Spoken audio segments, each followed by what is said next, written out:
for today. The first order on the agenda is the approval of the May 22nd meeting minutes. Could I entertain a motion and a second?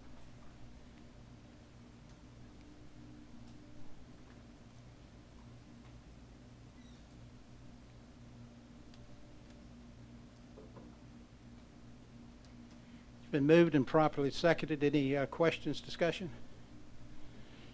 Please vote.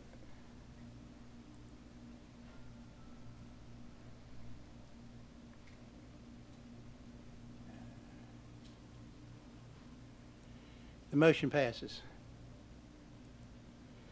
The next item is a resolution authorizing the award of a contract for personal computing and mobile equipment and support. That'll be led by Tyson Morris. Tyson? Good morning, Chairman Pond, Vice Chair Garnett, Ms. Allen, Mr. Hurley, and other members of the Business Management Committee. My name is Tyson Morris. I'm the AGM CIO of Technology, and I'm here to present the resolution approving the award of a contract for personal computing, mobile equipment, and support services, IFB B50627A. In alignment with MARTA's commitment to operational excellence and ongoing technological modernization, the authority has established a recurring initiative to refresh end-user computing equipment. The program ensures employees are equipped with reliable and current tools that enhance productivity, strengthen cybersecurity, and support consistent service delivery. Over the next 5 years, this initiative will focus on systematically upgrading aging systems and modernizing the computing environment across the organization. This refresh includes new desktops, laptops, tablets, monitors, and other peripherals such as docking stations, cables, keyboards, and mice. By proactively managing the technology lifecycle and aligning with modern software standards, including the transition from unsupported operating systems, MARTA is reinforcing its investment in a secure, efficient, and future-ready IT infrastructure. As far as procurement is considered, 33 firms retrieved the online solicitation. CDW Government LLC submitted the most responsive and responsible bid in the amount of $4,402,519.38. This 5-year contract will be funded through 100% capital funds across fiscal years 26 through 2030. The DBU goal is 0 because there are no known subcontracting opportunities. In conclusion, the Department of Technology requests the Business Management Committee recommend the approval of the resolution approving the award of a contract for personal computing, mobile equipment, and support services IFB B50627A to CDW Government in the amount of $4,402,519.38. Thank you, Tyson. I'll entertain a motion and a second, please. It's been moved and properly seconded. Any questions for Tyson? Good. Okay, can we please vote?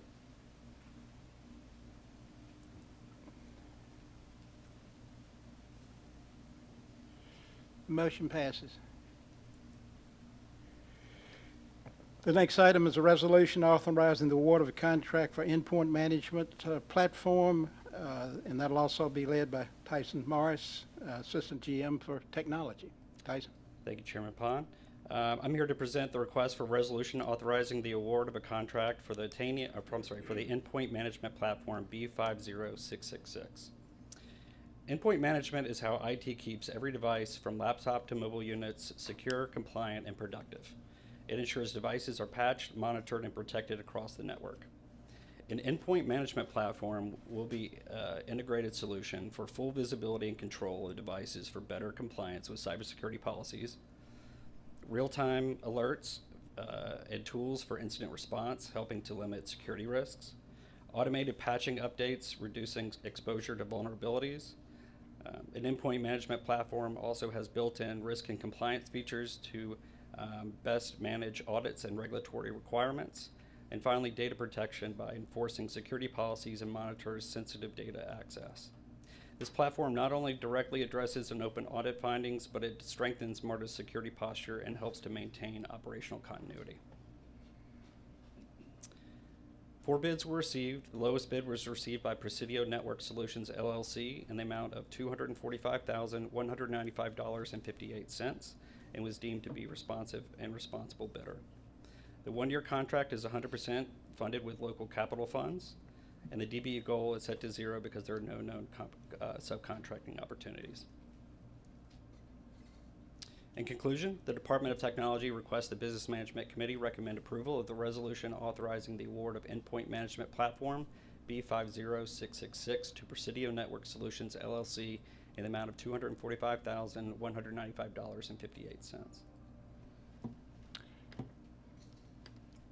Thank you, Mr. Morris. Could I entertain a motion and a second?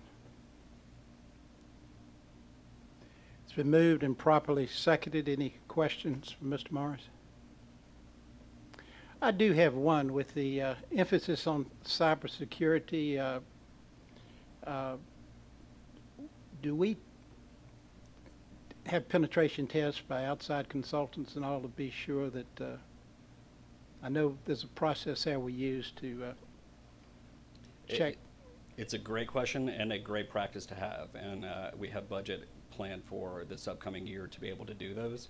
We also have the opportunity to do those internally as well, just in interim standpoints, but we find that those are very helpful in identifying not just the process and procedures, but make sure the tools that we have are adequately supporting the cybersecurity threats that we often see.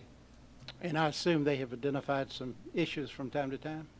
I think it's a continuous improvement, right? The cybersecurity landscape is changing dramatically day by day. And so these exercises held by, as you mentioned, third-party experts in this space help us really identify some of the most modern and complex threats that we see today. Okay, thank you, Tyson. Can we please vote?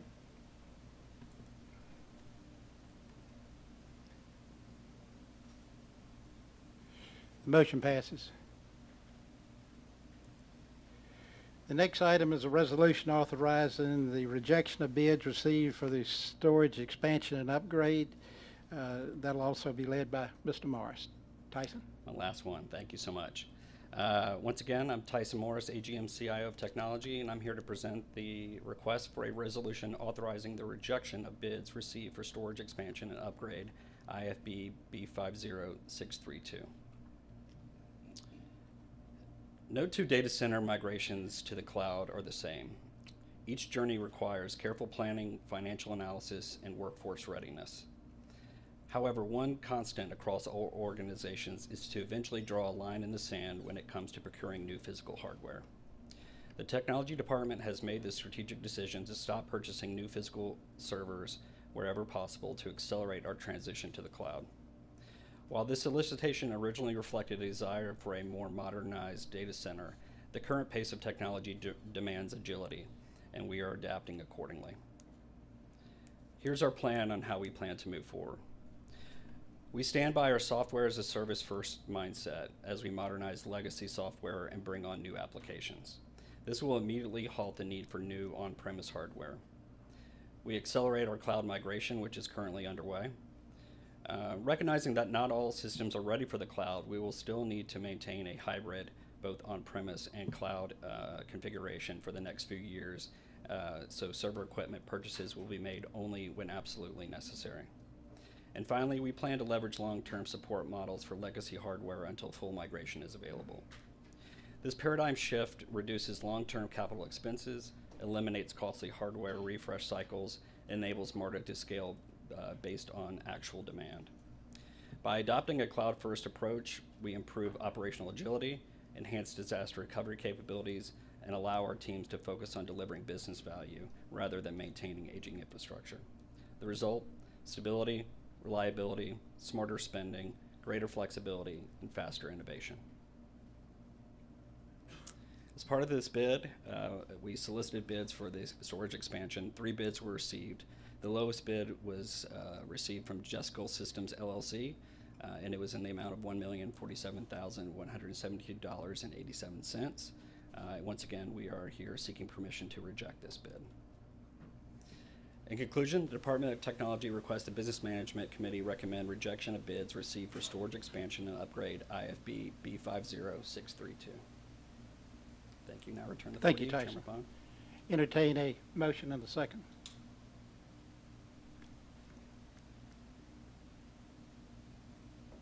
It's been moved and properly seconded. Any questions from Mr. Morris? Tyler, I think it'd be helpful we discuss this. Just give us a Cliff Notes version of the process why this is being rejected from a cost-saving standpoint. The Cliff Notes version is we have 3 data centers that have varying degrees of aging infrastructure. You know, when this bid was put forth, it really had the mindset of replacing the majority of our servers. Since coming in, I realized that we have an opportunity to really to modernize our systems by moving to the cloud, which provides us more of an operating model. So it'll allow us flexibility to start to migrate things that have been on-premise in our data centers into a cloud. And by doing that, we also almost inevitably create a disaster recovery type model. So it's not only more flexible, it's the more modern thing to do. It's more secure, and it's more simple, and it can be scalable. Sure. Any other questions? Can we please vote?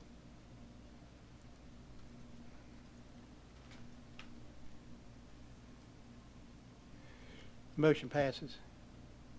Thank you so much. The next item is the resolution authorizing the solicitation of proposals for the procurement of drug and alcohol software, and that'll be led by Phyllis Walker, Senior Manager for Occupational Medical Services. Phyllis? Thank you. Good morning, Chairman Pond, Vice Chairman, Mr. Garnett, Ms. Allen, Mr. Hurley, and members of the Business Management Committee. This is a resolution authorizing the solicitation of proposals for the procurement of drug and alcohol compliance software, RFP P50717. The purpose and use of this drug and alcohol compliance software is to ensure full compliance of MARTA's drug and alcohol program. As a recipient of FTA funding, MARTA must maintain and demonstrate compliance annually and during scheduled on-site audits. We're seeking a system that securely stores employee drug and alcohol testing data throughout their employee life cycle.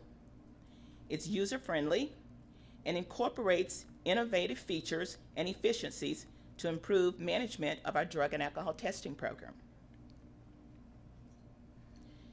In review of the testing totals between 2021 and 2024, quantities range between 4,186 to 6,166. The total test types include pre-employment drug and alcohol testing, which is required prior to hire, and the quantity is dependent upon hiring needs and requirements of the authority. Random testing rates are established by the FTA yearly. The current rate for random drug tests, 50%, and alcohol tests, 10% of MARTA's safety-sensitive population. Post-accident testing occurs when a vehicle accident or incident occurs, and reasonable suspicion when there's concern regarding an employee who exhibits signs, symptoms, odor, and behavior which warrants testing. The procurement needs for this software will focus on a cloud-based system for tracking the various testing programs. Its ability to interface with existing future data from service agents, such as clinics and labs, to the software. Meet FTA randomization selection requirements and automation of the notification process. Produce timely, efficient drug and alcohol management information systems reports, which are required annually by the FTA. Supporting the authority's needs for critical statistical reports. Tracking and documenting storage of supervisory drug and alcohol training, and greater efficiencies and new innovations for streamlining data collection, processing, and reporting. The current drug and alcohol software contract will sunset January 5th, 2026. The contract consideration for this procurement request is a 5-year term contract. I respectfully request the board's approval of this resolution authorizing the solicitation of proposals for the procurement of drug and alcohol compliance software, RFP P50717. Thank you, and back to you, Chairman Pond. Thank you, Ms. Walker. Entertain a motion and a second. It's been moved and properly seconded. Any questions from Ms. Walker? I see none. Can we please vote?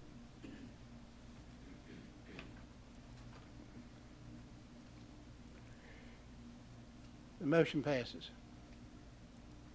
I think you're up again. Next is a resolution authorizing the solicitation of proposals for the procurement of leave administrative services. That'll be led by Phyllis Walker again. Good morning again, Chairman Pond,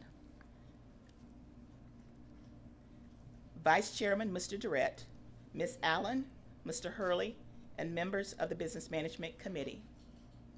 This is a resolution authorizing the solicitation of proposals for the procurement of leave management services, RFP P50720.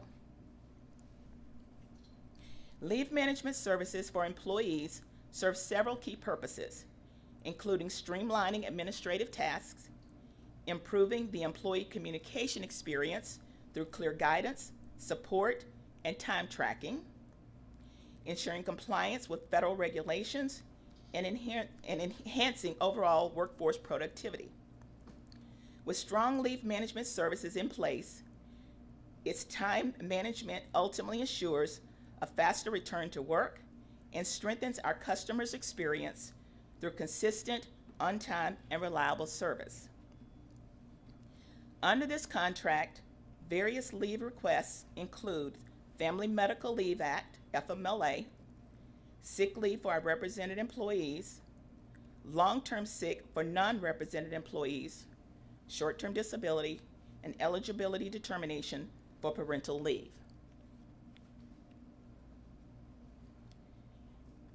This slide reflects the volume of employee leaves filed when comparing July 1st, 2023 through March 31st of 2024 and July 1st of 2024 through March 31st of 2025.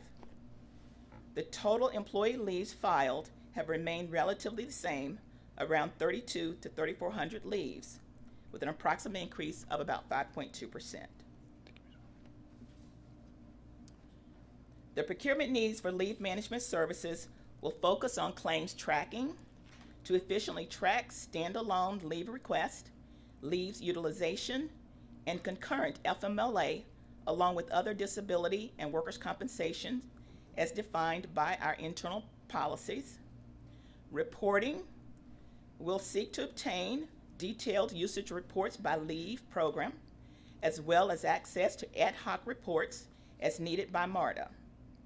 Submission of timely biweekly reporting for advice to pay short-term disability claims, and a partnership to support MARTA's goals for reducing absenteeism.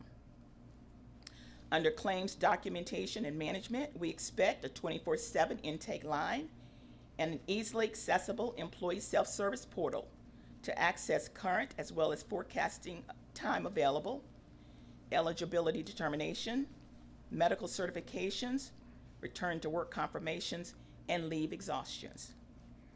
We seek to ensure responsiveness to our employees' concerns and define action plans to address leave abuse.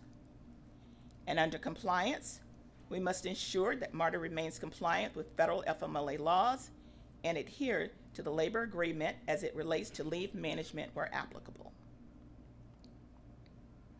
The current leave management services contract, P47301, is a 3-year base with 2 one-year options, and we're currently in option year 1. The contract consideration for this procurement is 5 years. I respectfully request the board's approval of this resolution authorizing the solicitation of proposals for leave management services RFP P50720. Thank you, and back to you, Chairman Pond. Thank you, Ms. Walker. Entertain a motion and a second.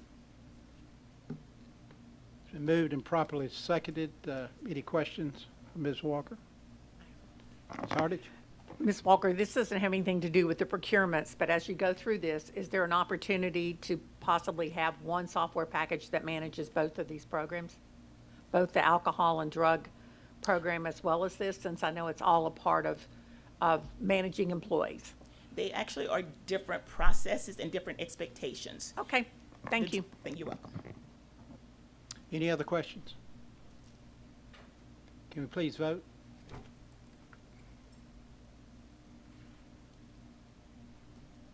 Motion passes.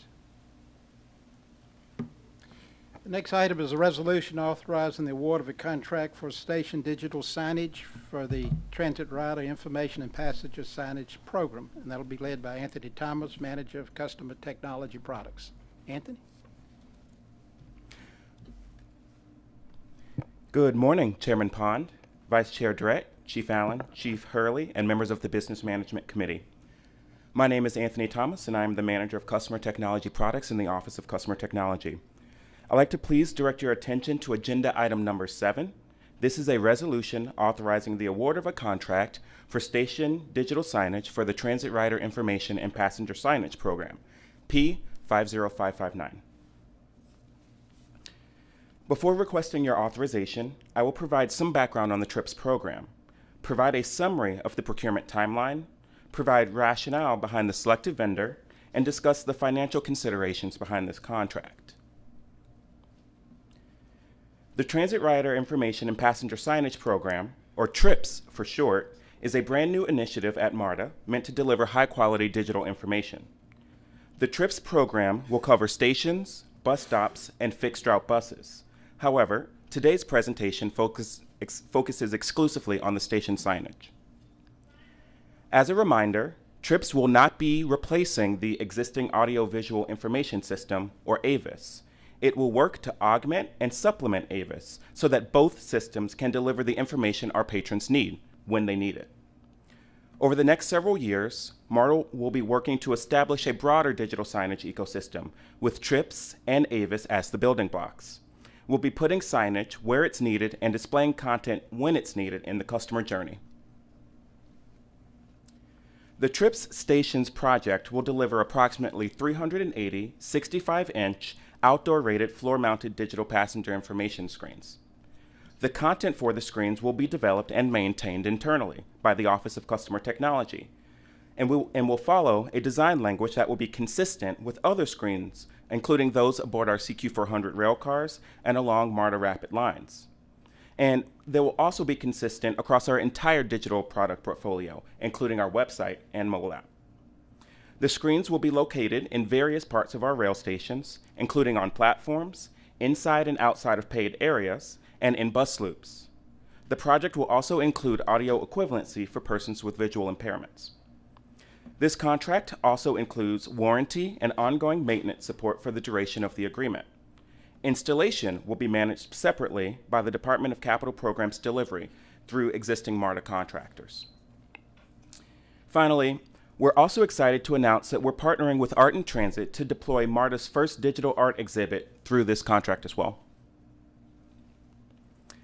So we released RFP P50559 in November of 2024 and received 14 responsive proposals in February 2025. We brought the top 5 scoring proponents to MARTA, which included live demonstrations of their software and hardware. In May, the selection committee voted to enter into contract negotiations with Solari Corp, and I am happy to say that those negotiations were successful. And I am here today to request board authorization to award contract P50559 to Solari Corp. So I'd like to share a little bit more about the selected vendor, Solari Corp. The contractor, Solari, was founded in 1725, and no, that is not a typo. Solari is the creator of the flapboard countdown clock seen in transit properties around the world and has continued to innovate in the passenger information space. Over their extensive history, the firm has had the opportunity to provide products to New York MTA, New Jersey Transit, SEPTA, and the MBTA, including as well as many others. The firm was responsive to all elements of the technical scope of work. In addition, this firm is proposing custom-built signage to MARTA's exact specifications versus an off-the-shelf product. We will both be able to leverage Solari's extensive knowledge and design a product that perfectly aligns with MARTA's needs. Finally, Solari has committed to meeting the assigned 12% DBE goal for DBE participation in this project through their partnership with LNKE Technologies. LNKE is a local DBE and will primarily provide maintenance support for this contract. This 5-year contract includes the provision of the hardware, software license fees associated with the content management system, warranty, and support and maintenance. We have also included allowances for the purchase of additional signs beyond the base of 380 and an allowance for damage and vandalism. I also want to note that we have identified expected service levels for system uptime and for maintenance and vandalism repairs in this contract. The total contract value is $5,383,224.30, and it's being fully funded by local capital and local operating funds. The Office of Customer Technology requests approval by the MARTA Business Management Committee the resolution authorizing the GM/CEO or his delegate to enter into a contract for station digital signage for the TRIPS program with Solari Corp. In the amount of $5,383,224.30. Thank you for the opportunity to present to you all today. I conclude my presentation and request your approval of the resolution. Thank you. Thank you, Mr. Thomas. We have a motion and a second.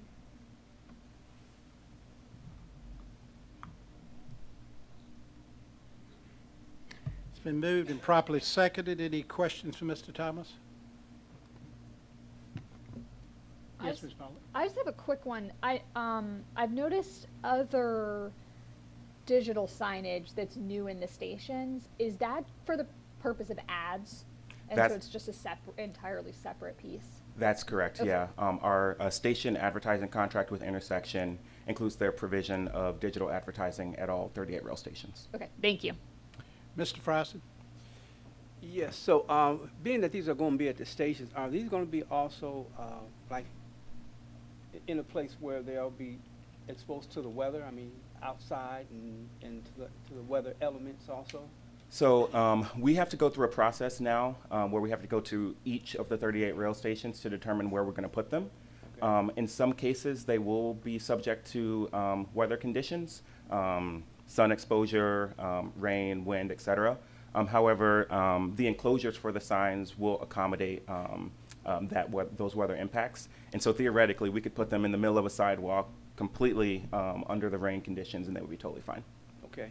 And then my next question has to do with, so this particular signage won't deal with any advertising? Are you saying it's just going to communicate transit schedules and activity? That's correct. I will note that MARTA will have the flexibility if we want to do like MARTA-specific campaigns, right, okay, like that. We would be able to do that, but we are not expecting paid advertising on these signs. Okay, okay, and that'd be good, because I think that's a good opportunity for us to communicate to our patrons some things about being good stewards on our transit system. Absolutely. Like I've said in the past, and I think the more we slightly put that out there so that people can really begin to pay attention to being good stewards of the system, I think that's a good way to communicate, and this is a good avenue to do that. Yes, sir. All right, great. Thank you. Thank you. Any other questions? Well, Mr. Thomas, you get the record. Your team hired a firm that was established in 1726. Thank you. Can we please vote?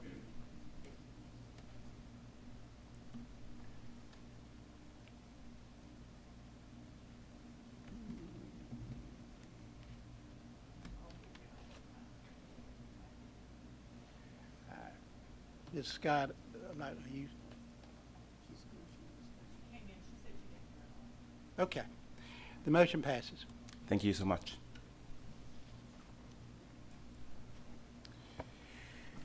The next item is a resolution authorizing, a modification and contractual authorization for professional service for an internal audit, GRC automation tool, LOA L46790, and that'll be led by Emil Zonoff. Chairman Pont, Vice Chair Durrett, Chief Allen, Chief Hurley, members of the Business Management Committee, good morning. My name is Emil Zanoff. I'm the AGM of Internal Audit.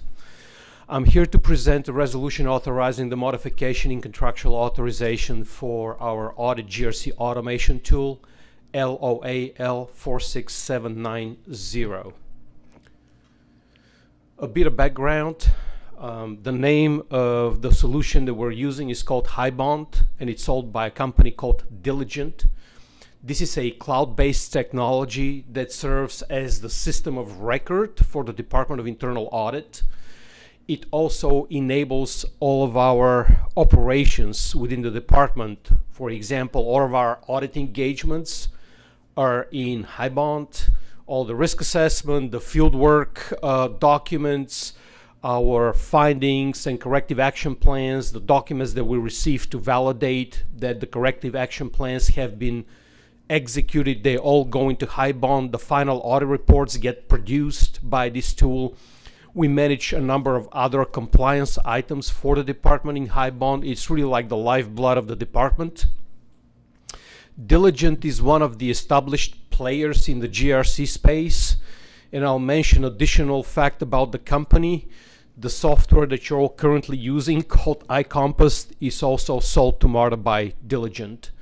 It's a fairly large company within this ecosystem.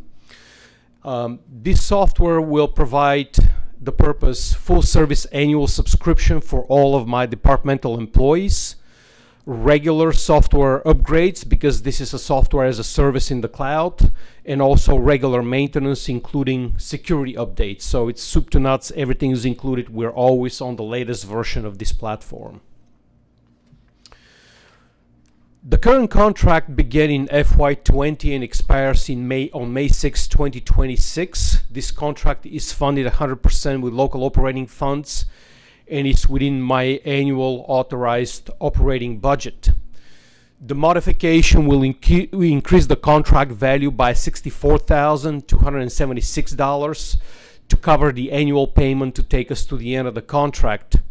There is no price increase this year. It's the same price as we paid last year.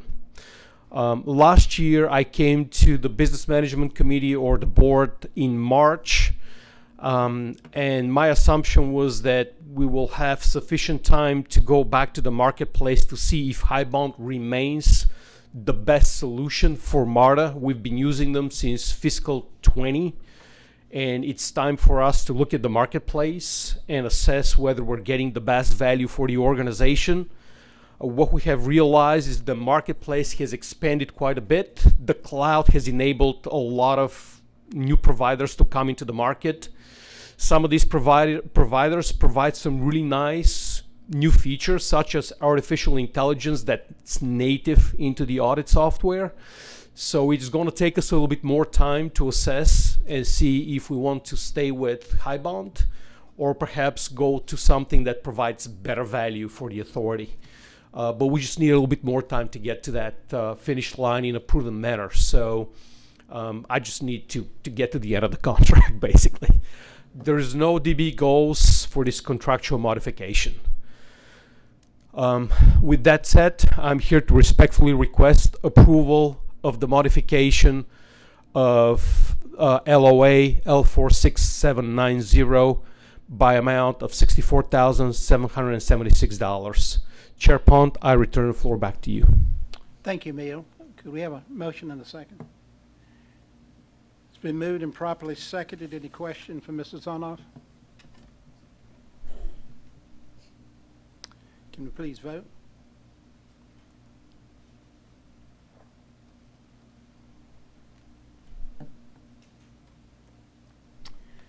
The motion passes. Thank you. The last item under other matters is for information only for your review, and that's the consolidated financial highlights and key performance indicators. Any other matters? Not, the meeting is adjourned.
Operations are not impacted by a skip stop as the normal train travel still passes through the station.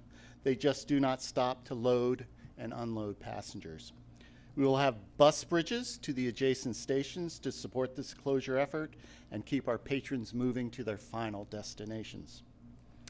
During the 6-week skip stop, we will remove and replace the entire middle portion of the platform flooring with new tile, approximately 300 linear feet of the 600 linear feet total. We then propose to use short and long stops to replace the flooring tile on the north and south ends of the platforms. A short or long stop is when our rail cars, instead of stopping in the middle of the platform, stop close to the entry or the exit end of the platform to avoid the construction work happening on the other end of the platform. Once the full 600 linear feet of tile replacement is complete, we will focus on the concrete on the south end of the platform to clean, seal, and make any repairs as needed. At this time, we are currently working with our CMAR partner to develop the full work plan. All right, let's provide a little focus on how our CMAR partner plans to perform the work on the platform and concourse.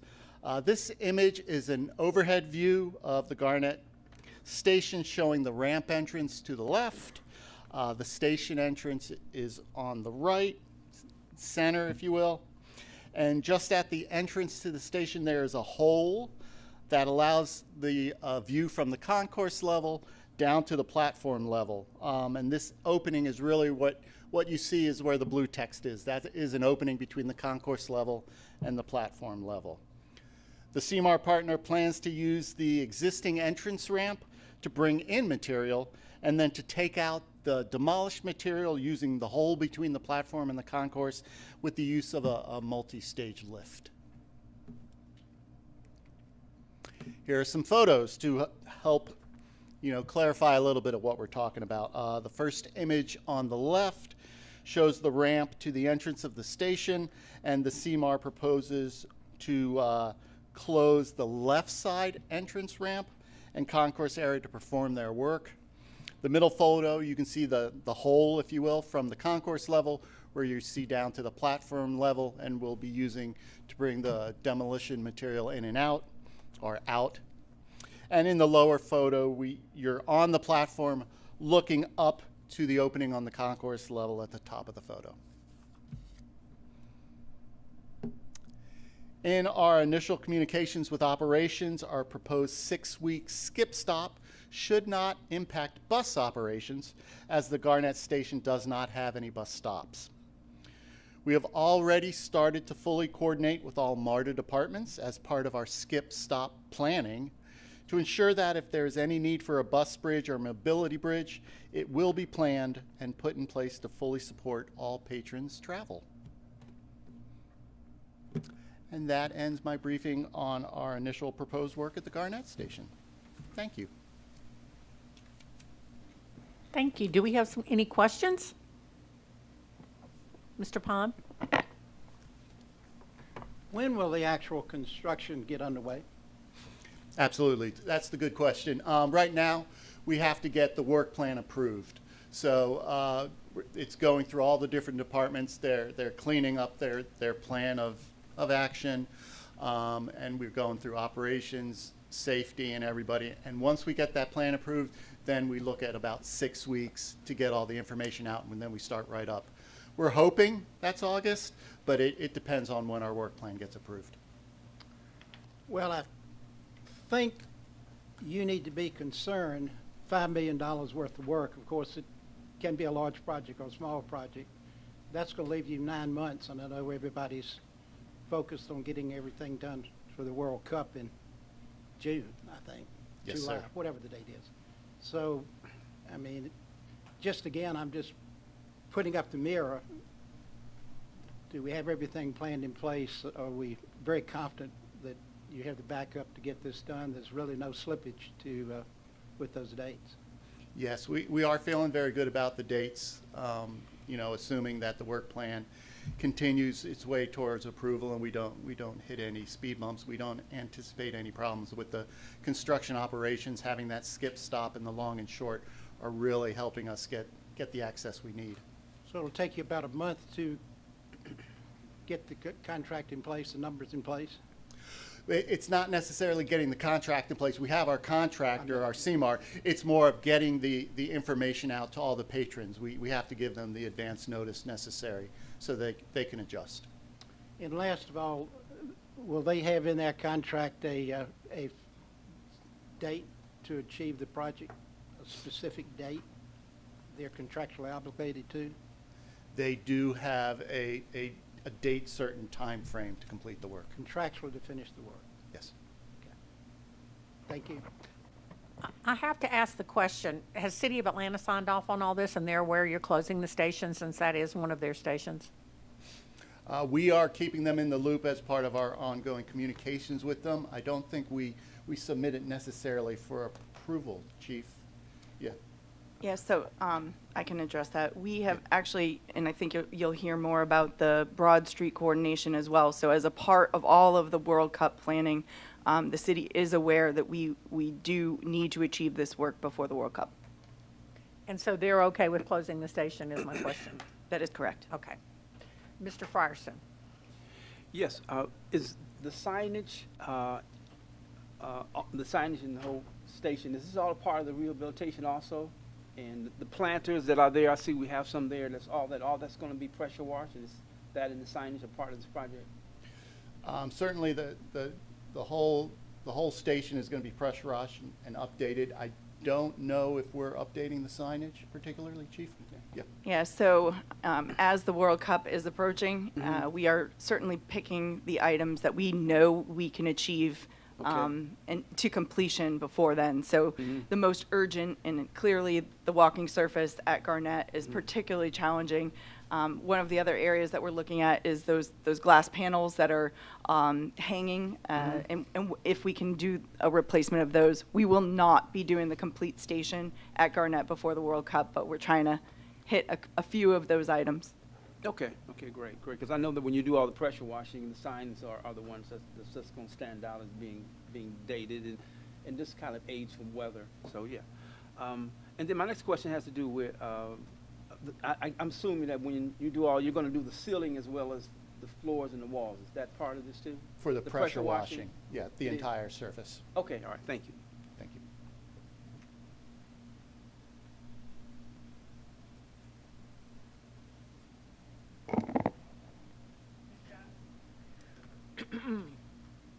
Can you review the bus bridge again for the skip stop? Sure. During the skip stop operation, when there is no service for patrons to get off at the Garnett station, the bus bridge allows you, when you go to one of the stations, either the station before or the station after, to get on a bus, which will take you back to Garnett if that is your intended location. Okay, so on either end, not just one. Correct. Okay, Correct. thank you. If there aren't any other questions, I don't see any. Carrie, do you have anything else? Okay, we just have to hold a minute because we don't have enough voting PCP members to continue. According to Ms. Tyree here, we need to hold until Mr. Worthy shows up.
Do is start our presentations, hold our voting until Mr. Worthy gets here, which will be the extra vote that we need, and then we'll go back and vote on all the presentations. We apologize for confusion, but the storm has caused 2 or 3 of our board members not to be here today.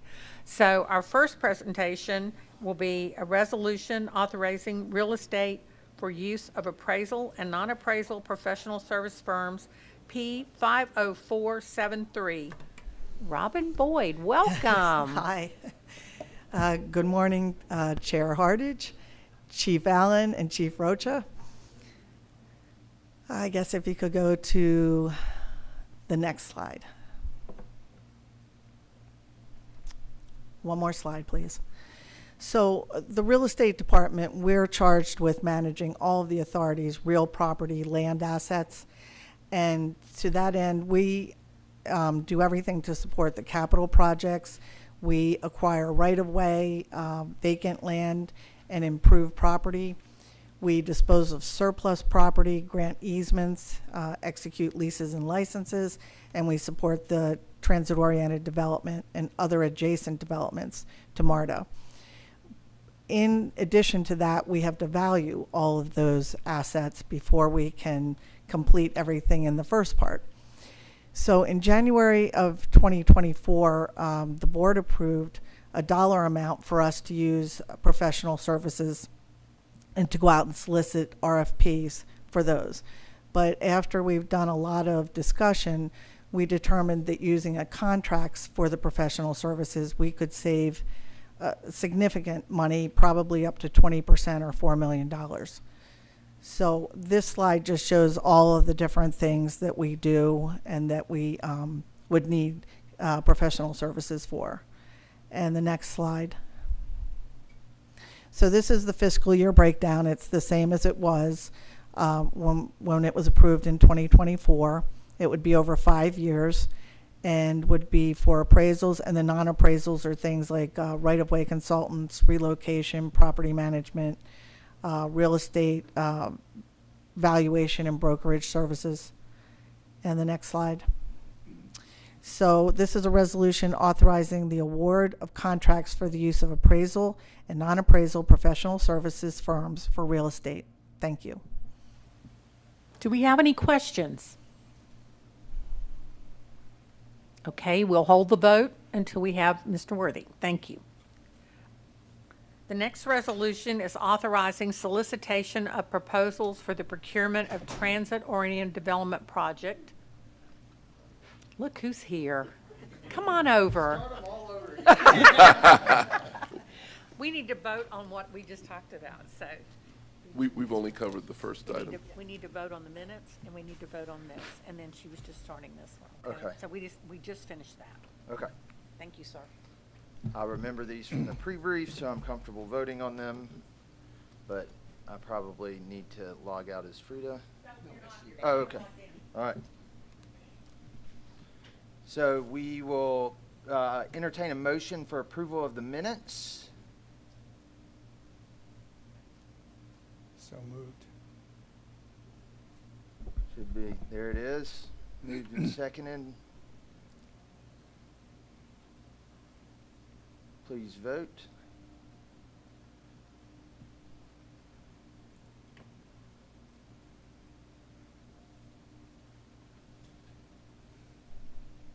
Who are we missing? There we go. The minutes have been adopted. And I will entertain a motion on agenda item number 2 that Ms. Boyd just presented.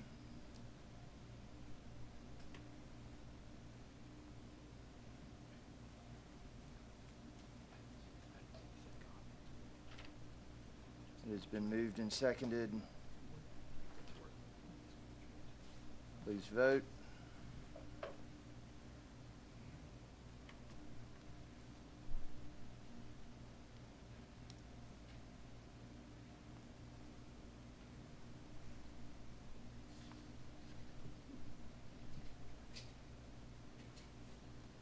That resolution has been adopted. Agenda item number 3 is resolution authorizing the solicitation of proposals for the procurement of transit-oriented development project Lindbergh Center, RFP P50714. Mr. Benton.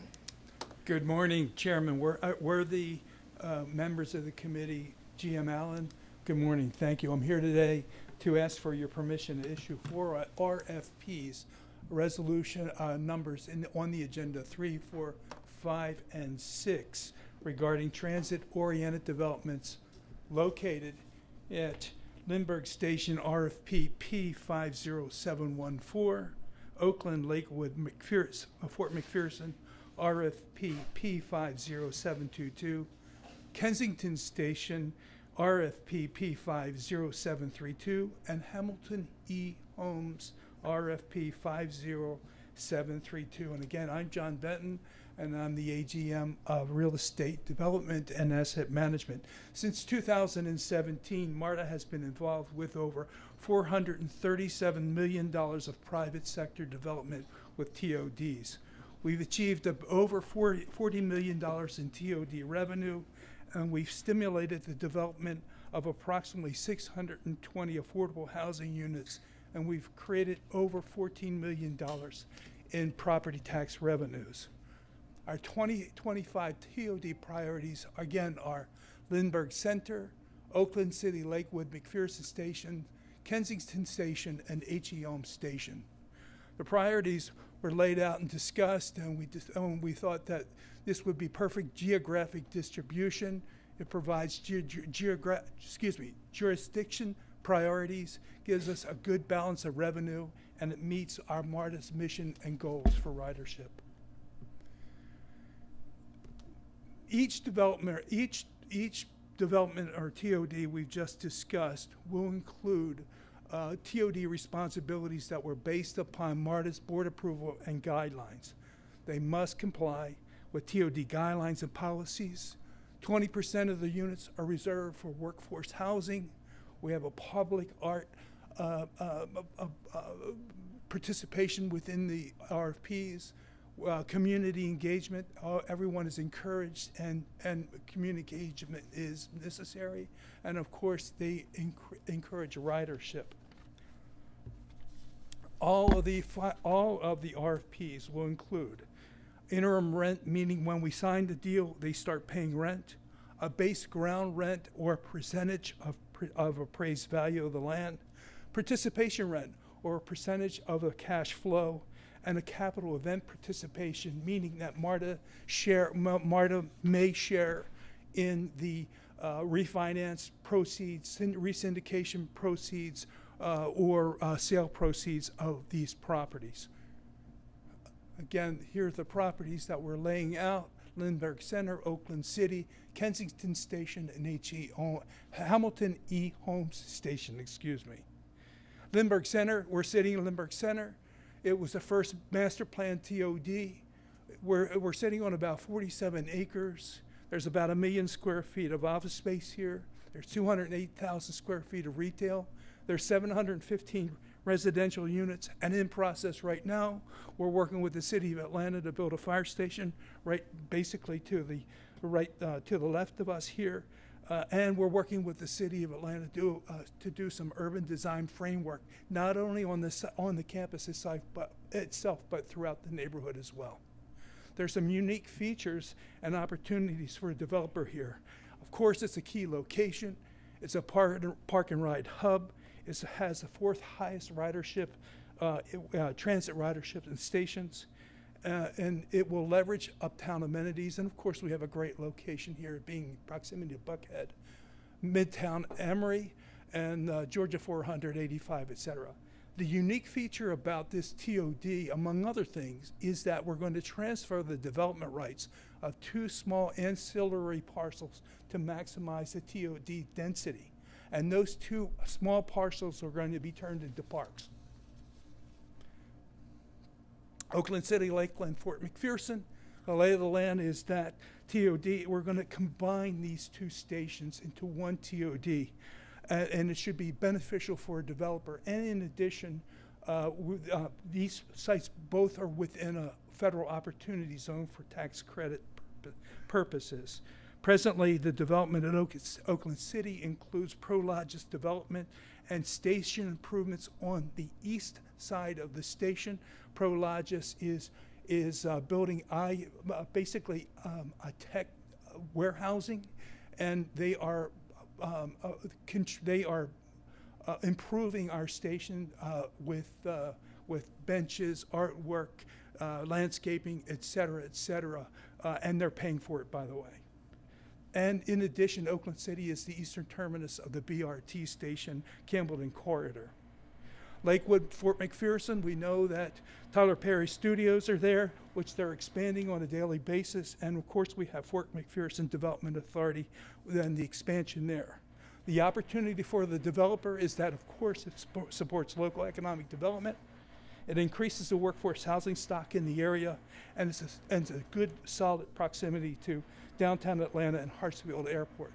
The unique feature about this TOD is that there are 2 TOD development sites that provides substantial opportunity for a developer, and both are located within a federal opportunity zone. Kensington Station, there was a master plan that was completed in 2023. The first RFP was released in 2023. The overall property was rezoned MU5 in 2024 that maximizes density.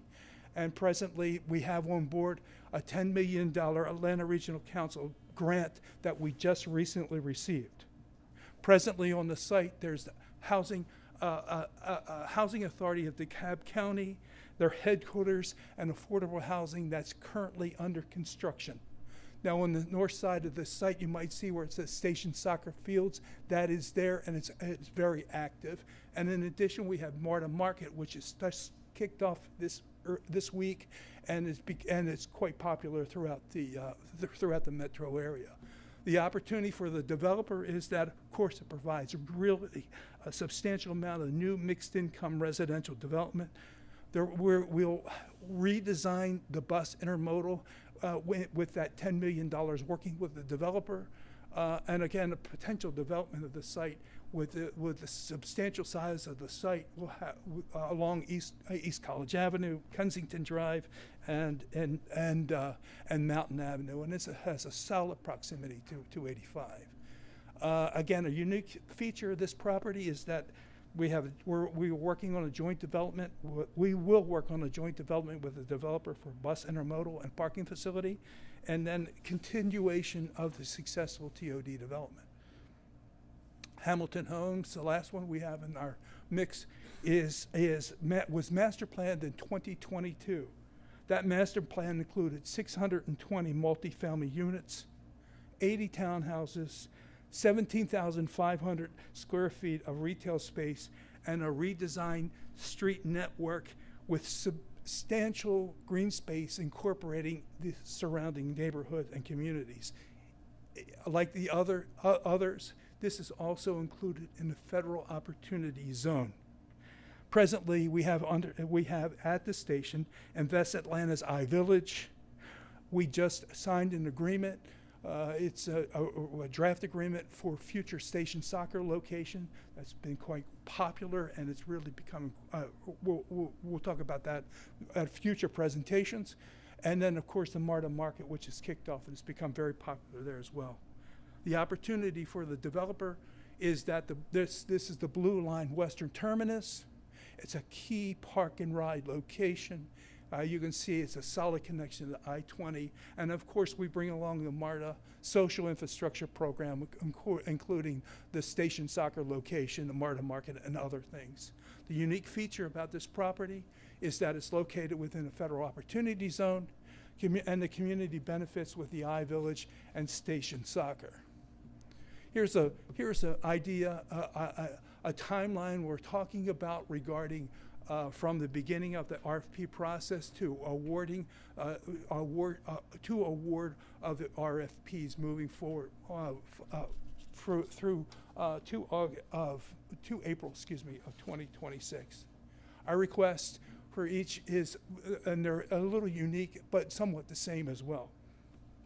Our request for our request for our TOD will incorporate our concept of the TOD for Lindbergh and Oakland City, we want them to create a concept for TOD. We want to see a real concept where they have and where we'll go back to our TOD requirements and values. We want them to, we want a creation of an implementation plan, how this is going to be phased and how they're going to move forward. We want to see a proposed financial structure that benefits MARTA. We want the developer to provide expertise. We want to see their expertise in commercial real estate development, and we want a solid demonstration of their past performance developing and managing commercial developments. In Kensington Station, our requirements are a bit different.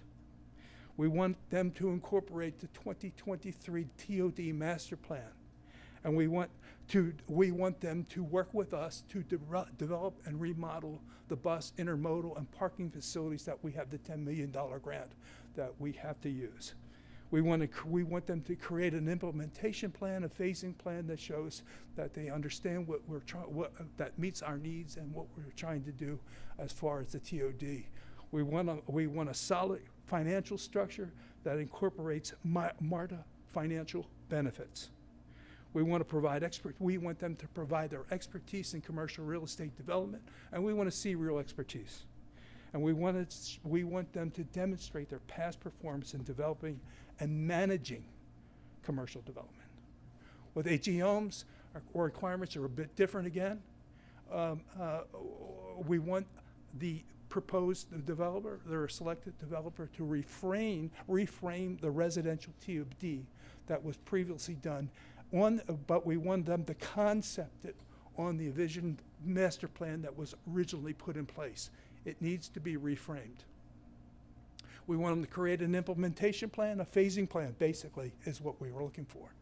We want to see what our the proposed financial structure, and of course, the benefits that MARTA will receive, financial benefits that MARTA will receive. We want a developer who can provide expertise in commercial development, commercial and real estate development, and of course, demonstrate to us they have a solid past performance record of developing and managing commercial development.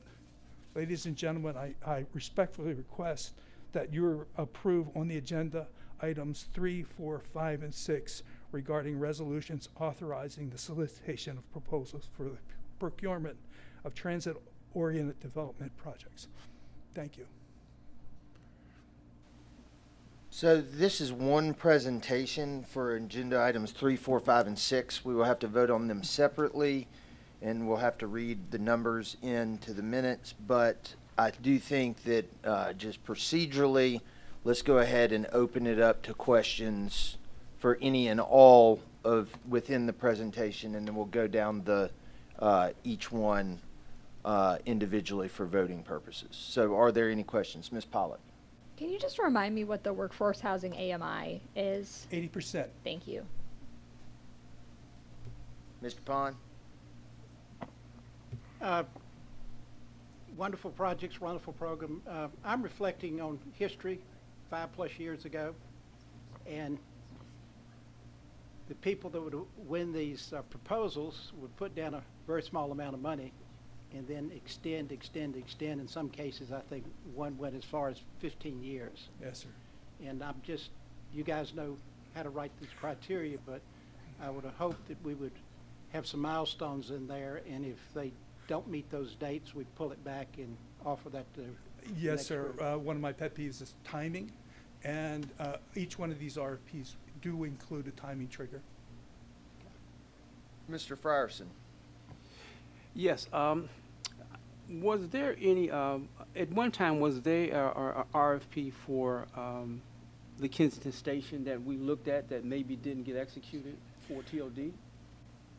I think at that time there's a lot of change that's happened at Kensington. Yeah, okay. And I mean substantial change as far as the growth of the neighborhood, growth of financials in the neighborhood, or the AMI in the neighborhood, of those sorts of things. Now, I wasn't here at that time. Okay. Forgive Okay. me, but I believe, as being an observer of community, I believe that's exactly what happened. And now a financial deal can be made. For example, the Housing Authority, DeKalb County, they've got to put up money, they've got a lender, et cetera, and they're building senior housing there as well. It's 100 units of senior housing. So there's definitely there. And then we'd have station soccer there as well. Sure. And station soccer is just bringing people coming through the door and all around. Interestingly, you look, with driving around and walking around, and the neighborhood has just really changed substantially. Okay, okay. Yeah, and the reason I ask is because I know that when sometimes we put out these RFPs, and if they don't get attention, then we have to go back and re-examine them. I didn't know if that was the case at Lindbergh. Is that right, Cora Roach? Are you talking about Lindbergh or Kensington? We're talking about Kensington. Yeah, so we did have an RFP there. We did, I believe it was a non-responsive proposal. Oh, well, okay, it so we was. did cancel it. Okay, understandable. Okay, great. Well, I'm excited to see this happening at these TOD developments. I mean, it's so impactful for our transit system, and I look forward to some of these projects moving forward in a very timely manner. So, Thank you. Our staff team is really excited about All right, doing this. Thank you. Ms. Scott? In reading the, in regards to the Kensington station, MARTA requires developer. How are we choosing the developer, or whose responsibility is that? We have we're choosing the developer by committee. We have a committee, we have an advisor, a technical committee, that sort of thing, from internal and a few externals as well, internal people as well as external. And we have a scoring sheet. We're developing a scoring sheet that the developer has to have certain net worth, et cetera, all the way through. This is, a solid proposal that benefits both, MARTA financially, the community, and the developer. It's got to be that way. So it's strictly internal?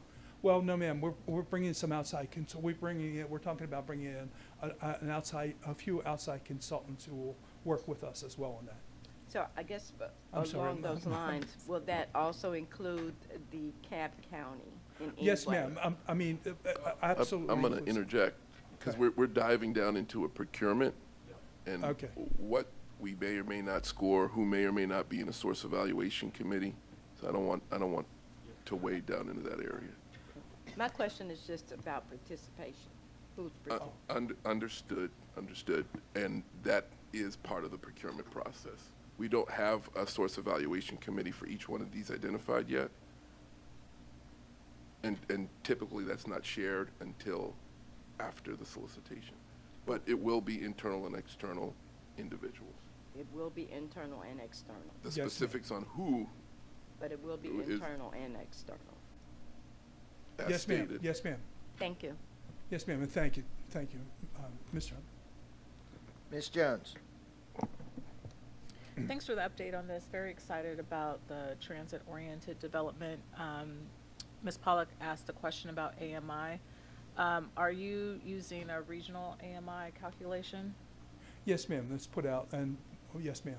Okay, so yes, ma'am. I'd like us to consider at one point in time, maybe this is 25, so maybe a year and a half ago, there was put on the table for MARTA to use AMI based upon zip code in order to make it a more relevant and valid AMI for residents that would be looking to live at these in these projects. So would love to see that back on the table for consideration.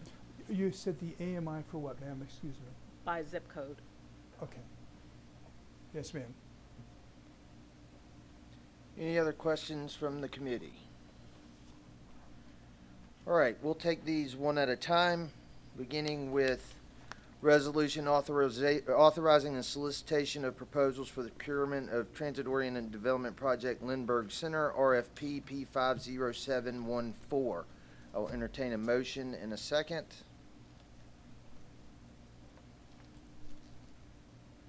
It has been moved and seconded. Please vote.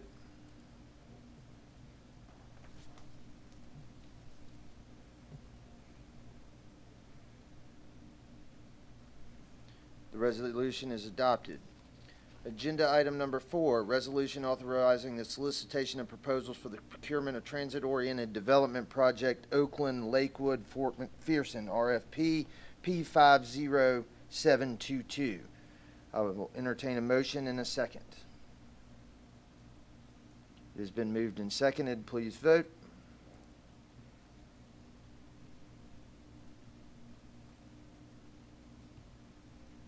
The resolution is adopted. Agenda item number 5, resolution authorizing the solicitation of proposals for the procurement of transit-oriented development project Kensington Station Phase 1 RFP 50732.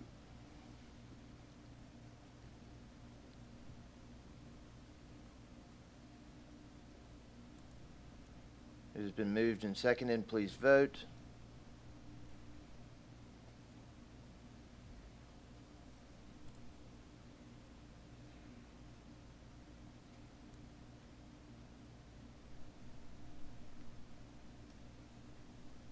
The resolution is adopted. Agenda item number 6, resolution authorizing the solicitation of proposals for the procurement of transit-oriented development project Hamilton E. Homes RFP P50723. Motion, we will entertain a motion in a second. It's been moved and seconded. Please vote.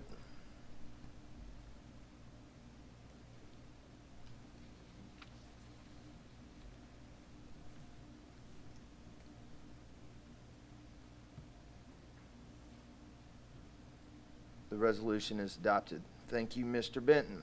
Thank you all very much. Appreciate it. Can't wait for Mr. Zagabe to have to read this agenda at the board meeting.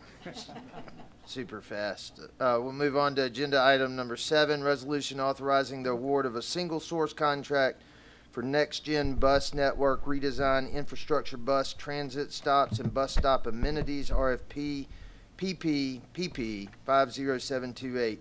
Ms. McCoy, welcome. Good morning. Good morning, Vice Chair Worthy, Chief Allen, Chief Rocha. My name is Samia McCoy, and I serve as the Deputy Project Manager on the Next Gen Bus Network Redesign Infrastructure team.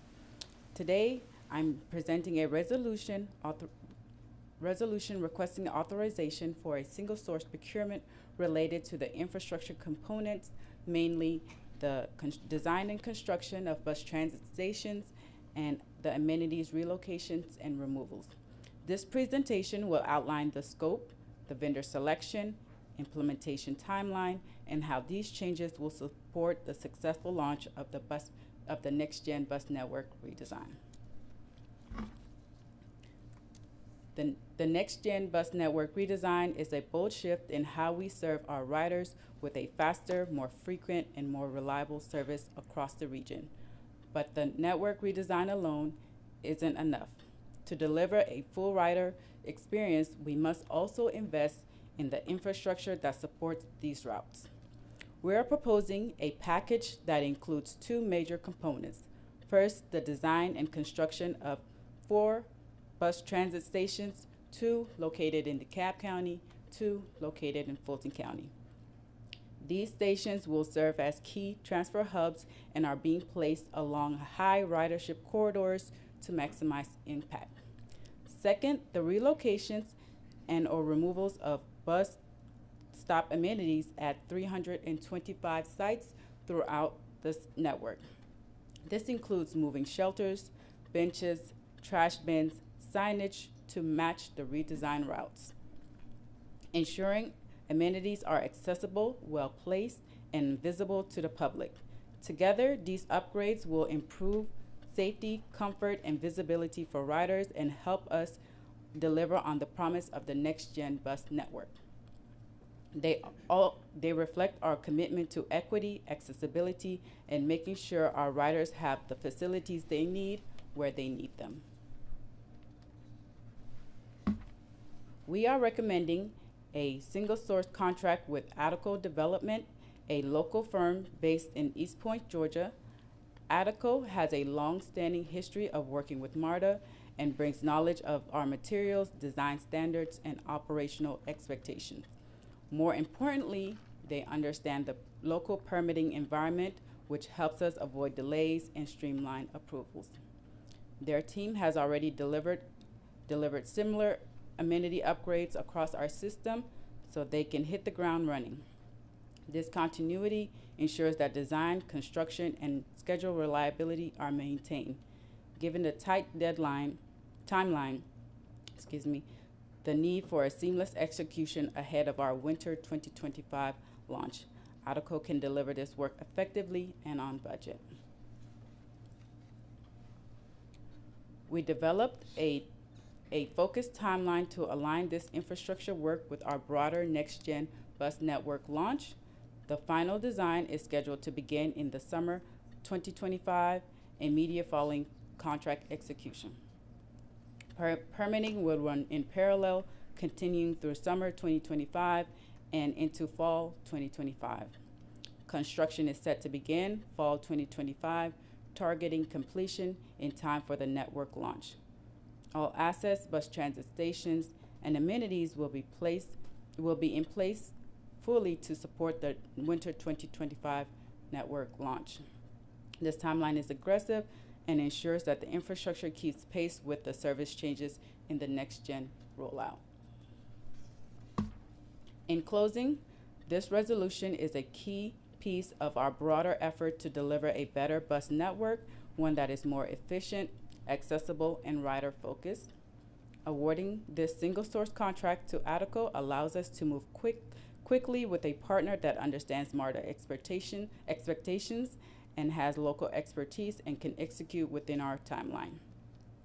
At this time, we respectfully request your approval for the resolution authorizing a single-source procurement for design-build services for the next-gen bus network redesign, infrastructure, bus transit stations, and amenities changes. Thank you, and I'll be happy to take any questions. Thank you, Ms. McCoy. Is this your first presentation to the board? Yes. Well, you did great. Let's see if my colleagues are letting you skate out with any questions. Okay. Any questions? Going once, going twice? Well, Ms. McCoy, you impressed us all. So no questions. It has been moved and seconded. Please vote.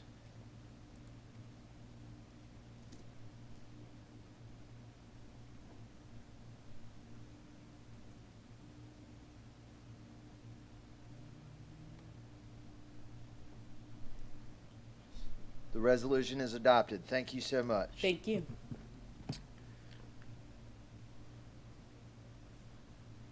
Agenda item number 8 is resolution authorizing contract award for single sort contract for next-gen bus network redesign infrastructure materials purchase, RFP PPP 50727.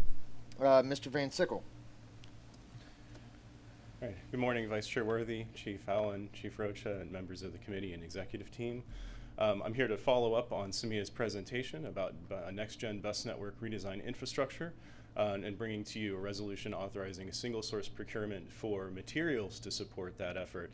Namely, this presentation, the first two quick ones that I will do this morning, will delve into bus shelters that would be deployed as part of the infrastructure work. Samia covered the background and why the infrastructure is so important, so I won't try to restate that. She did a wonderful job there. But this also supports, this single source will support the infrastructure work. Specifically, this procurement would support the purchase of bus shelters that will be installed at the bus transit stations that Samia described, as well as some of the other infrastructure improvement locations throughout the network. Of course, it will provide the bus shelters along with the accessories that go with it, the map cases, the benches, the trash receptacles, and in some cases, solar lighting as well. The proposed vendor for this single source would be Toller Manufacturing of Corona, California. Toller has provided our standard bus shelter for, I believe, over 15 years now, so we have a high level of uniformity in the shelters across our system. That allows us not only to work with somebody who already understands MARTA's needs and has readily available designs, but it also makes sure that we can have uniform maintenance practices, repair practices, and also a uniform inventory of spare parts to repair all the shelters through the system. The total cost for this single source would be $801,015. Timeline would be very similar to what Samia just described, so we would be looking to order those materials after the contract would be executed. Toller would fabricate those beginning in the summer. We would expect fabrication and delivery to be completed in the fall in time for installation at those improvement sites and also in time for the launch of the network at the end of the year. And with that, I respectfully request your approval of a resolution authorizing the single source procurement for bus network redesign infrastructure materials purchase. Happy to take any questions. It has been moved and seconded. Any questions? This is kind of an overarching question as it relates to bus network redesign, not necessarily related to this, but are we ultimately trying to get away from minimizing the stops that are just a pole in the ground? Yeah, ultimately, and I think that's started prior to the BNR, but sure. With the 1,000. Yeah, I've seen a lot of bus stop upgrades, but with this new network rolling out, I mean, our ultimate goal is to have a bench and a shelter almost at every single one, right? It's not part of the Next Gen project, Chief Rocha. I'm not sure if you have any thoughts on the ultimate goals, but we have been working to improve the number of amenities throughout the system. Yeah, so through the 1,000 amenities program, which was the last 5-year program, Ryan, we achieved a certain percentage of stops that had an amenity at it. What was that? And I am going to actually defer to my colleague Cornton, who worked on that program. Good morning, members of the board. We did 70, and a healthy goal would be probably around 80, but we'll have more discussion about this for the simple reason there's plenty of stops where people just get off and go. There's no boardings, so they don't really need to seat. Got it. Yeah, and so ultimately, it is our goal for the next round following bus network redesign. We kind of need to do the shuffling around now for bus network redesign, but the next program that follows on to 1,000 amenities will likely raise that, and that would be our goal. Thanks, Quentin. And also just another note too, I mean, as part of the network redesign and what Samia had covered, then we are looking to redeploy any shelters or benches that are at stops that will be closed in the network redesign. So these support new projects, the new bus transit stations and those things, and we'll also be working to redeploy all of the ones that would come off of existing stops in the network. And one last question, what capital budget are these upgrades, is this coming out of? Is this Core Penny capital budget, more MARTA Atlanta capital budget, more MARTA Clayton capital budget? What's it coming out of? The bus network redesign is coming out of the Core Penny. Okay. Any other questions? Please vote.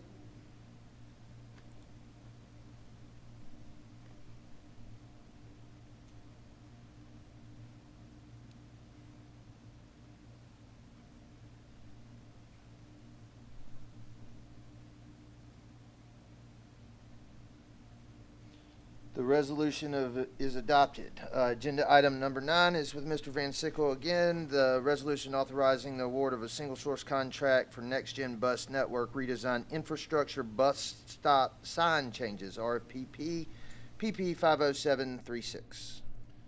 All right, thank you, Chair Worthy, Chief Allen, Chief Rocha, and members of the committee.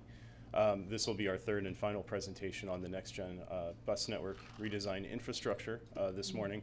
But as mentioned, it'll cover the bus stop signage changes that are necessary to support this large service change.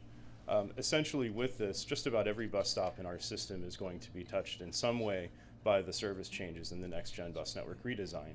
And with our new bus stop signage system, which provides route-specific information at every stop in the system, then that information will need to be updated with new route numbers, new destinations, and other things. So this contract supports that updating process. It also supports the installation of new bus stop signs in places where we are operating on new streets. It also supports the removal of bus stops that are discontinued as a part of the Next Gen Bus Network redesign. And another important component that this would support is temporary signage that would go on each affected bus stop as part of the change. So this will provide the permanent signage updates. It will also provide us with temporary signs that will help us inform passengers before the changes take place, whether it's a new stop that will be entering service with the project, whether it is a stop that would be discontinued, or if the routes are changing, then it will say what the new routes will be. So those temporary signs will kind of provide a bridge for passengers to understand the changes ahead of time and then allow us to do the final updates to the permanent signage as well. So again, the single source contract here would provide the permanent sign updates, the temporary signage, as well as the parts and installation services to support it. The vendor for this contract would be Walton Signage of San Antonio, Texas. Walton would be responsible for designing all of those materials and the temporary signage, surveying and essentially all of the stops to prepare the work orders, the manufacturing and fabrication of all of the signage, and then the installation and removal services. Walton has a high degree of familiarity with MARTA and also our bus stop signage system, having just recently completed the complete upgrade of our bus stop signs. So they're very familiar with the design standards and the way that the signage that we have is assembled. They're also very familiar with our internal processes, the QA/QC processes, and so on. So they have a high degree of familiarity and qualification for working with us on this. The total cost for this contract would be $7,672,348.09. Again, a similar timeline to the other two. So once executed with the contract, the Walton would begin working on the surveys for those bus stop signs and developing the work orders. They would also simultaneously begin manufacturing that signage through the summer and into the fall. In the fall, they would begin working to install the temporary signs at every affected stop, which would be nearly every bus stop that we have. And then from there, they would work to do the upgrades and installation of the new permanent signage starting in the fall and then completing through the winter after the network launches. And with that, thank you for your time, and we'd like to respectfully request your approval of the resolution authorizing the single source procurement for network redesign infrastructure for the bus stop sign changes, and happy to take any questions you have. I will entertain a motion in a second for agenda item number 9. It's been moved and seconded. Any questions? Hearing none, please vote.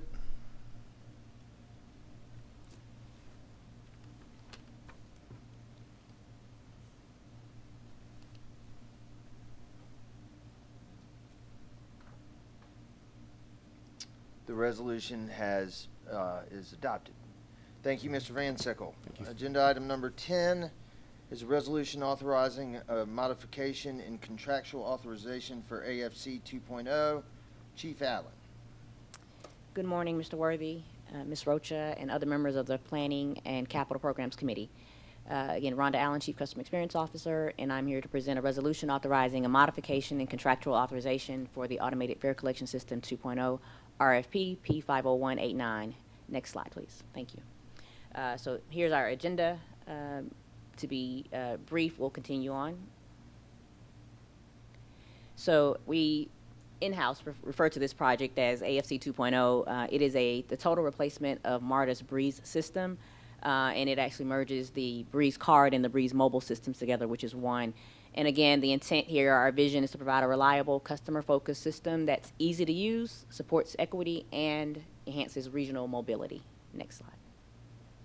All right, here's the general scope of the project. As I mentioned, it's a replacement of the entire Breeze software system and a consolidation of disparate systems that work together with our customers. Hardware for every system is included. Integration with parking, website, mobile, and then it also allows us the provision, or has a provision for our future, and future bus partner agencies to buy in this equipment and also participate in Breeze 2.0. Next slide, please. So what will we get with this system? Probably the most visible is the replacement of the current fare gates at our rail stations, right? So we'll be replacing approximately 400 of our fare gates with the sliding retractable gates. The ADA gates will be capable of hands-free entry. The other item that folks will touch often are our ticket vending machines. Those will now have a touchscreen interface, coin and bill recyclers for change. So if you are one of those folks who puts a $20 bill in and you're running the Peachtree Road Race, you will not get back lots of Susan B. Anthony coins in the future. And then for our customers who ride the bus and pay on the bus a lot, the fare boxes are going to be more intuitive for them as well. Next slide. All right, what we'd really like to do is not have folks standing in line at those boxes or those TVMs, and so the new system will accept contactless card payments, debit and credit, directly at the fare gates. So this allows customers quickly to purchase and reload and ride without, again, many barriers to standing in line there. For those who maybe ride the bus more, let's say perhaps they're in Clayton County and they're not near a rail station, they don't have to try to get to a rail station to reload and to put money on a card now.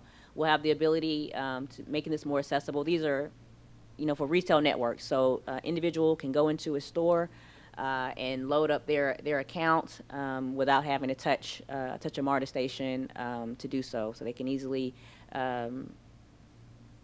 again, reload and purchase at a store near them.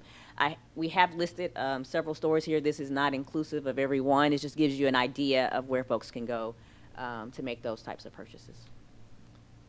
All right, so what have we been doing for the last approximately a year and a half? The design team, both MARTA and Endpoint, have gone through 3 iterations of 60 design documents. That's conceptual design, preliminary design, and final design.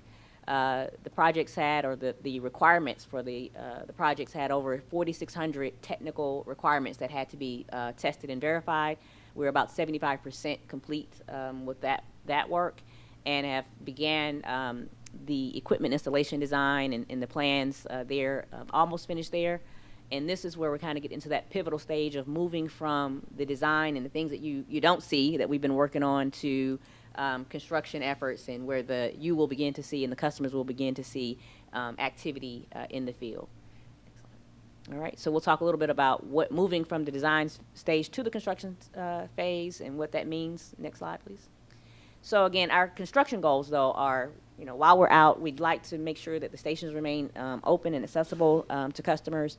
We want to limit any type of impact to the customer and employees as well while we make these adjustments, taking the current or existing hardware out and replacing with new. Also, we love to minimize any type of revenue loss as we do this, and complete the rail station installations prior to World Cup. So this solicitation and RFP was issued, when we issue RFPs, we actually issue them, and what MARTA puts in performance requirements, right? And then it is up to the vendors to propose technical solutions for us.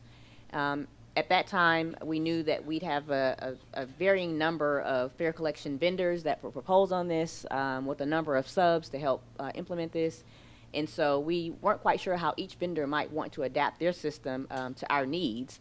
And so at that time, we decided, before soliciting this contract, that we would hold the scope on the rail station infrastructure needs and identify that in tandem with the selected vendor after we had approved, designed, and approved the software and the hardware work, right? And so we've done this similarly with our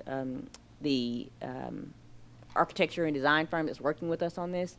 That's the same approach we've taken, where we will identify a certain amount of scope, we approve that amount of scope and that amount of work, and then when we've made we've reached a design effort or portion of this work where we feel comfortable, we then come back, as we did to the board with our engineering consultant, and ask for additional funding to move forward with that next set, right? So this is what we've done with, again, with the construction phase. So we've now finalized, MARTA and Endpoint have worked together. We've finalized the scope that we need. We've finished the design for the, mostly for the fare gates, the vending machines, validators, and other equipment that's going to be installed. Being nearly complete, we have a better, more detailed understanding of what's needed for site prep.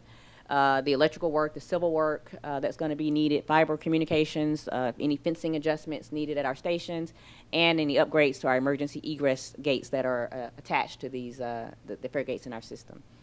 So now, just as a review of what's the current pricing in this contract there, the base term 118, we have O&M option years, 2, 5 option years. The pricing is above there.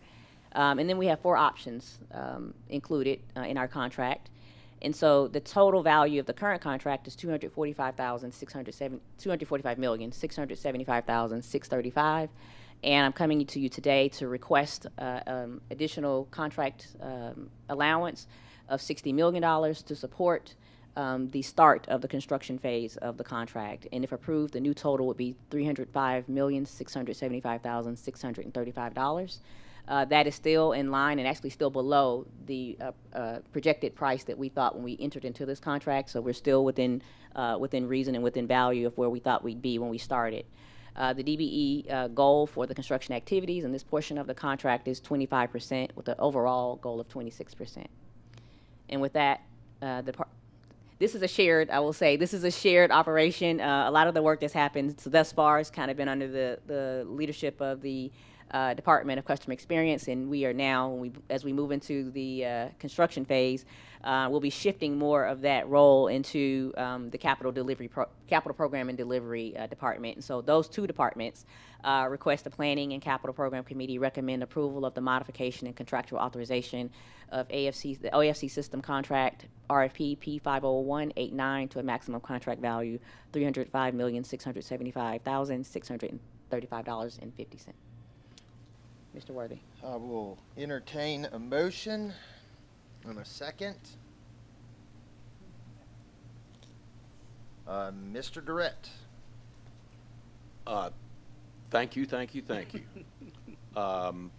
This is fantastic, and that we believe we can complete this by next summer is remarkable, and I wish you the very best of luck doing that. One reason that that we're redoing the fare gates is not just for how you pay to get in and out, but it's also to try to minimize fare evasion. And I'm guessing that what you have picked, minimizing fare evasion, was a big part of what the how it would work. One way that folks evade fares is to wait for somebody tapping in or out, and then what I call piggybacking. Will the solution that you have picked minimize the opportunities for doing that? Yes, we brought a set of those gates in and had them downstairs in the atrium for a while. We had customers, as a matter of fact, I think our Riders Advisory Council, I think Ms. Scott, you may have been there when we had that downstairs, as well as employees try various means of evasion, and they were okay. Yeah, it was successful, right? So I mean the not the evasion part, but keeping out or reducing folks being able to tailgate or slide through. So we're excited about what this means for us in the future. Well, and I will say that I can't count the number of people who have said, why can't I just tap a credit card or a debit card here? And I've said, I promise it's coming. So now I can say it's definitely coming. It's not my promise. So thank you very much. Yes, thank you. Mr. Frierson. Yes. I am excited about also seeing this moving forward. I tell you, I did get a chance to test some of the fare gates, and I'm Superman, and I probably pushed through, but I wasn't able to break them. But they really are sturdy. And what I liked about some of the fare gates that we looked at, that the control systems are not very complicated, with a lot of circuitry that I saw internal. And I think that that's really important, that we can have something that we can really maintain quickly and replace if we have any issues. But I'm too excited about what's happening with that. And you also mentioned that the ticketing vending machines will also be replaced, or they'll be changed? Yes, sir. They will be replaced. That's a part of this whole upgrade. Yes, sir. Which is great, because I think all of that will give the customer a great experience about going into transit and using transit. And we're very fortunate to be in a situation where we can't upgrade our system, because there's a lot of agencies that don't have the revenue or have the ability to do that, and they're still aged. But we're going to be current with our technology, and it's exciting to see it happen. So thank you, Rhonda, and your team. Thank you. And also the capital team for making this happen. Thank you. So I think there were 3 members of the board who were there that were able to touch that. And I have video that I would not share here, but I have video of one of our police officers also making a great making a great attempt at kicking the gates and trying to get them open. And she also was pleased with the result. Ms. Jones. Kudos to your team for this. Very exciting, especially exciting about making MARTA more accessible. I mean, you can go to a lot of retailers and get your tag renewed and do so many other options. So this is great. My question for you is around the actual technology and how long it will be current. As Mr. Frierson said, technology changes very quickly, and so what is the lifespan or life cycle of this technology? Because I don't want us to be in a position where, there's always going to be some lag, but I don't want us to be in a position where by the time it gets installed, there's now something newer, better, and safer. Understood. And that was one of our, concerns in when we started this, right? This is kind of how we got to where we are today. But with our O&M contract, the way that our contract is structured, the upgrades as the system, as in it or, these other providers provide changes, to the system, we will benefit and get the results of those changes.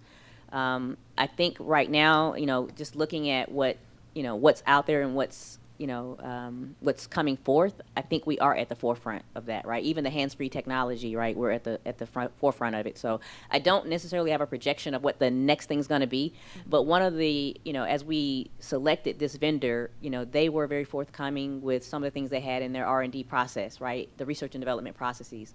And the fact that they have a team that's always looking at, what's next and what's new, and we will get the benefits of that, makes me feel more comfortable than what we have going now. Awesome. And so follow up to that as well. So there's an option to upgrade or add new integrations. I think there are some agencies, maybe in the Northwest, where you're able to use the transit system for all forms of communication, so other platforms as well, whether it's shared mobility. Is that an option? Yes. To upgrade or include that at a later date? Yes, actually, the integrations, and as a matter of fact, that is what one of the options that's listed here is, right, is integration with what's currently called, the platform that we use for our mobility services, right? Demand response will use this same fare collection option. If we were, we'd have the possibility, perhaps, if there was a ride-sharing, system, right, that we'd have the possibility of being able to, for an individual to be able to make a purchase with MARTA as well as a ride-sharing option in the future. So, yes. MARTA ride-share e-bikes? Let's go with yes, that's a possibility, right? So it's not, that's the nature of these systems is, and one of the reasons we selected this vendor was their ability and their openness, right? Their openness on open architecture, and so connecting with APIs for something that could be another MARTA service that is provided in the future, that's viable as well. Mr. Pond. Rhonda, clarify for me, when we install this equipment, we will be able to do one station at a time? The plan, we've looked at 4 actual deployment plans, and we will likely be at multiple stations at one time as we perform this installation. But you do not have to install all, it's not all or none. I mean, you can do it in phases. Oh, right? Yes, sir. That is actually the plan, right? So, and the older equipment will still work in the other stations? That's correct. Okay. That's correct. So it's a very large project, so what that means is there's 6 places that it's not installed, the system will still run fine. Yes, so maybe before we start the installation or the work inside of the stations, we'll come back and provide some detail. But yes, that is part of what we're doing right now, is looking at exactly how do we install the new equipment, what order, which stations, which arrays do we actually install them in. And so, again, I know for the last 2 months, really been looking at that and that impact to customers as well as our revenue streams. Thank you. Ms. Pollock. Thanks. I share in everyone's excitement about this, such a major undertaking and so important for our system. When you shared the timeline for the World Cup, does that also include deployment on all the buses? So that we will have the new equipment on the buses, but we will not have all of the fare boxes replaced before the World Cup, right? So there is a small amount of work that will happen after World Cup. But however, we will start the vehicle, the deployment of the new validators on the buses this fall. Okay, and that's included in the contract value? Yes, that we it already is. have. Okay. Yes, it is. And then I know we've talked a lot about incorporation of the software with ticketing for other events. Yes. Is there going to be an opportunity for World Cup tickets to be tied to MARTA passes? So at large, there are several transit organizations that are working with FIFA on whether we can do an integrated ticketing solution. Those other agencies are still using barcodes, right? And so we may have to do something a little bit different. But yeah, at large, when there's several of us transit agencies that meet on a monthly basis to kind of talk about how we can make these things smoother. And so we're looking at that, but it's not a promise, not something that we've worked out in detail just yet. Okay, thank you. Any other questions? I think Henry Worthy requested an old Fairgate for his playroom, but Mom and Dad might veto that. Please vote.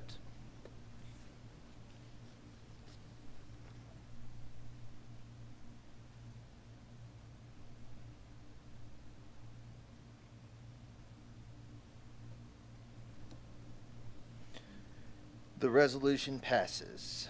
Agenda item number 11, resolution authorizing the award of an agreement to partner with the Atlanta Downtown Improvement District to renovate the Broad Street Plaza at Garnett. Mr. Prescott. Good morning, Chair Worthy, Ms. Allen, Ms. Rocha, Chair people, the gallery here today. It's just enthralled with all the conversations going on today. I was here last month doing a briefing for this, so I'm back again to present this resolution for this agreement with Atlanta Downtown Improvement Districts for this renovation of the Garnett Plaza area.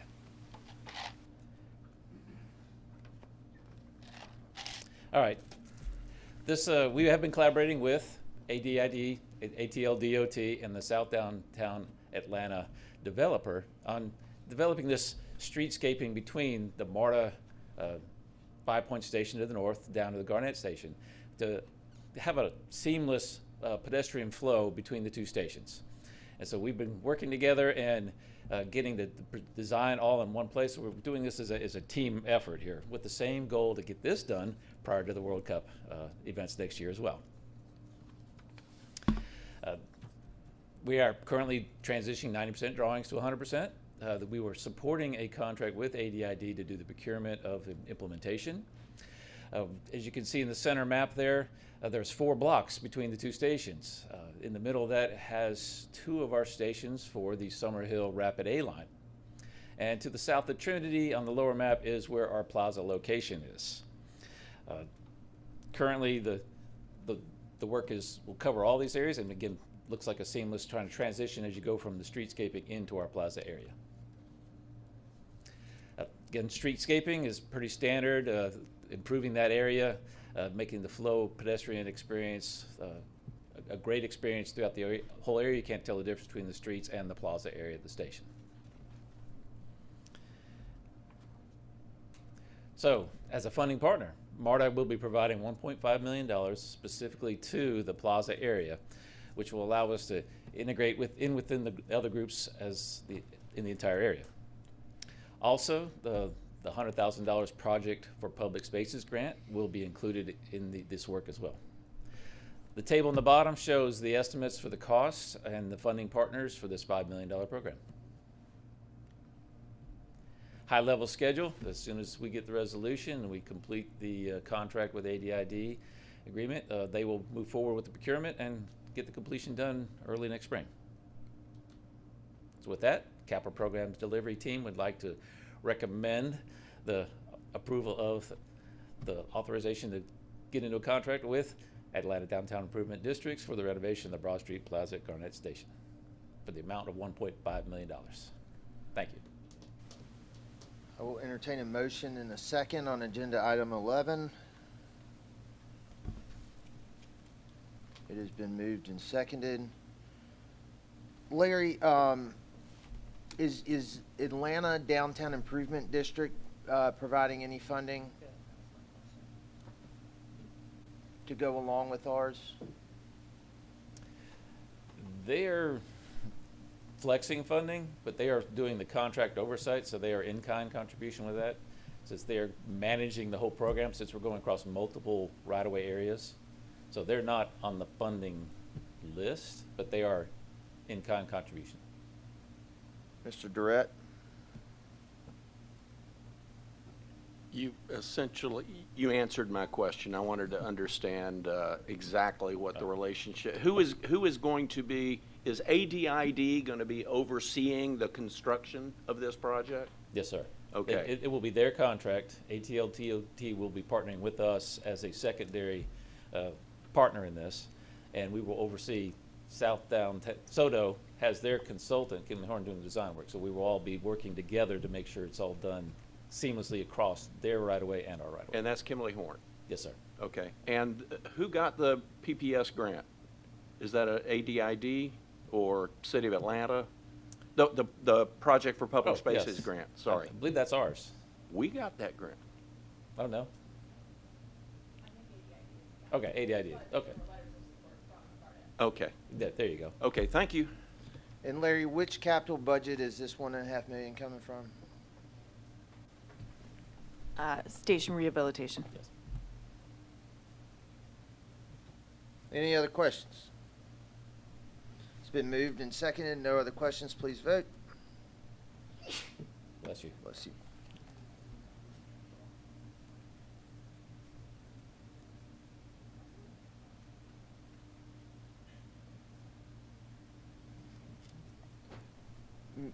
Miss Pollock, did you mean to abstain?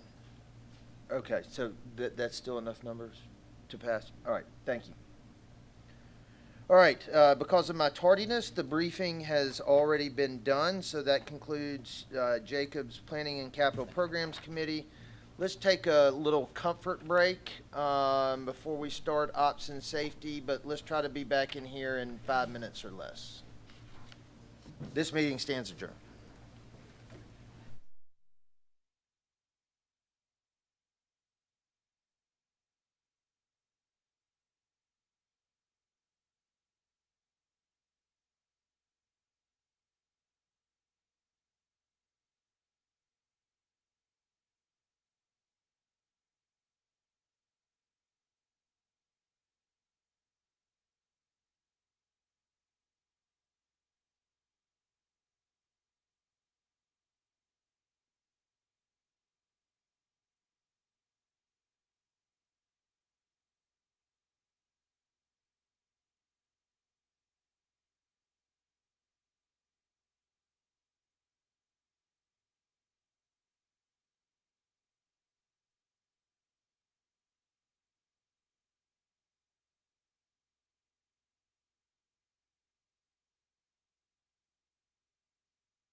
anticipate being open before this solicitation ends, as well as detention ponds, off-site properties such as gap breakers, traction power substations, etc.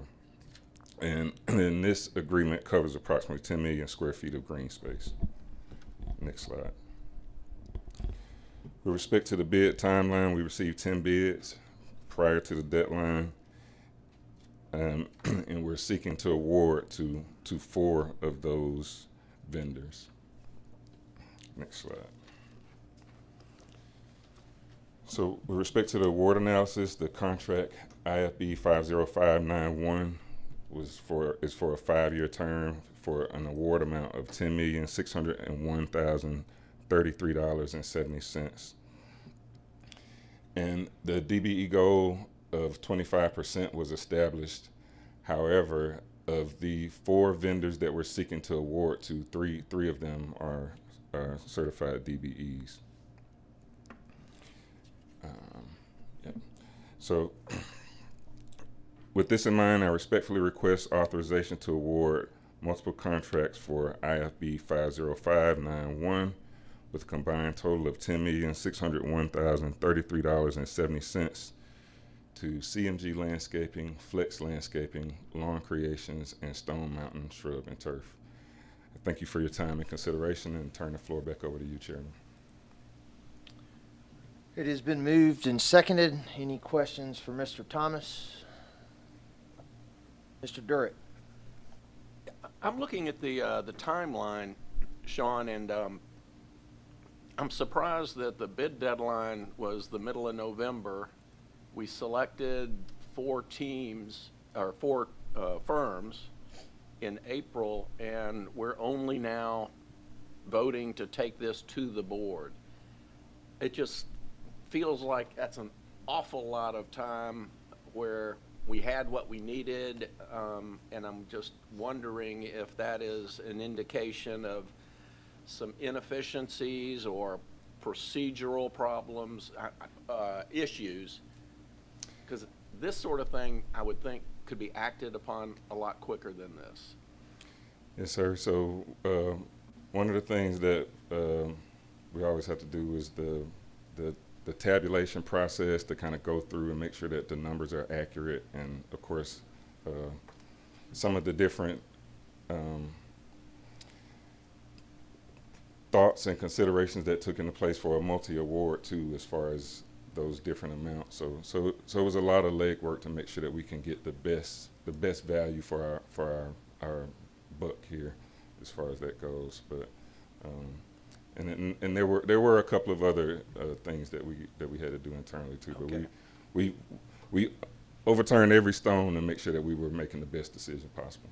I guess I just want to make sure that, you know, this agency focuses on getting our work done as quickly as possible, because I've been on this board for a long time, and there were periods where vendors were coming to us and saying, why does it take so long to do whatever it is we're trying to do? So that's the reason I raised the point. I think this is a new MARTA, but I just wanted to make that point. Ms. Pollock. Thank you for this. Can you help me understand what the sort of like standards of service or KPIs would be for this type of contractor? So the vast majority of it is really kind of based off of their schedules, and a lot of the, of course, as the season changes, we kind of have a few different schedules where it might be as frequently as weekly for some locations.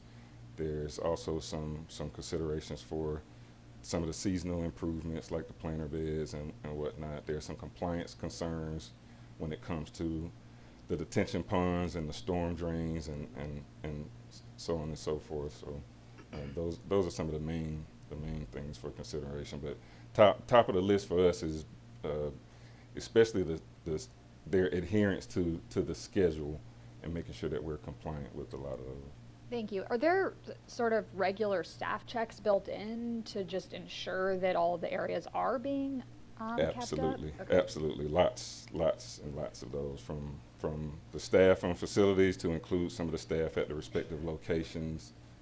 We also even get regular feedback from some of our safety staff, especially when it comes to some of the detention ponds and the storm water, implications and everything else. So yes, there's lots of routine inspections on MARTA side to make sure that we're getting exactly what we're paying for. Okay, thank you. Mr. Frierson. Yes, I understand that this is a lot of commercial work, but I don't see anything in here that involves planting of new shrubs or trees as a part of this. Is this something that we do in addition to this, or is this something that we can ask them to do? Or It is part of it, and I didn't go into any details about it, but on one of the slides it kind of shows some of the seasonal plantings and some of that stuff that we kind of have the ability to do so where needed, just to make sure that we kind of supplement as necessary for some of the ribbon cuttings or some of the special events that may happen, just to make sure that we kind of have some extra available staff or resources rather to help do that. Okay. And I think it's just important to note that it would be nice to be able to put more shrubs, flowering shrubs into these spaces so we can give color, particularly in the Kensington station, because the way the slope is and as it goes into the platform. All of that just seems to be doing its own thing, and it's got a great opportunity to do something in that space.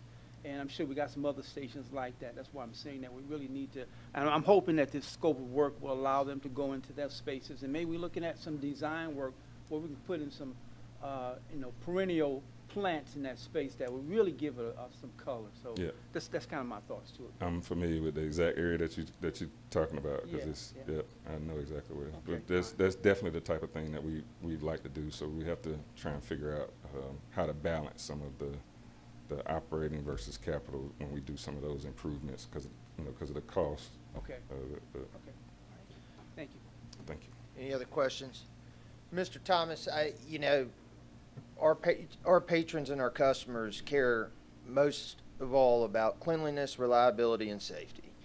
I put landscaping in the cleanliness category. I think it's part of their overall experience coming to the station, riding the train.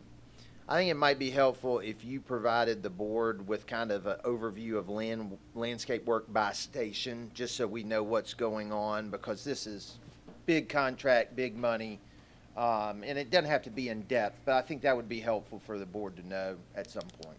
Absolutely. Any other questions? Please vote.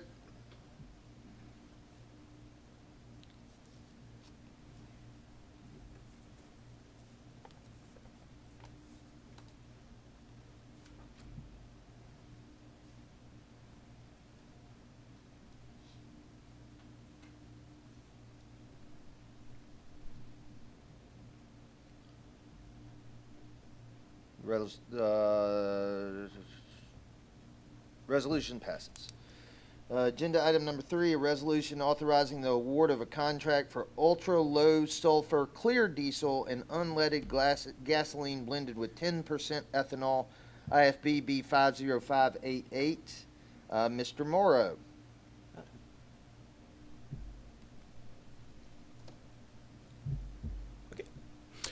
Good morning, Chairman Worthy, Vice Chair Scott, Ms. Allen, and members of the Operations Safety Committee. My name is Anthony Morrow. I'm the Acting Manager of Bus Engineering, Reliability, and Bus Maintenance. May I direct your attention to agenda item number 3. This is a contract for award for diesel and unleaded fuel, IFB B50588. Next slide. Today we're just going to have a brief discussion about fuel. I'm going to share with you our fuel usage, how we get fuel, the fuel pricing, and the winning bid. Next slide.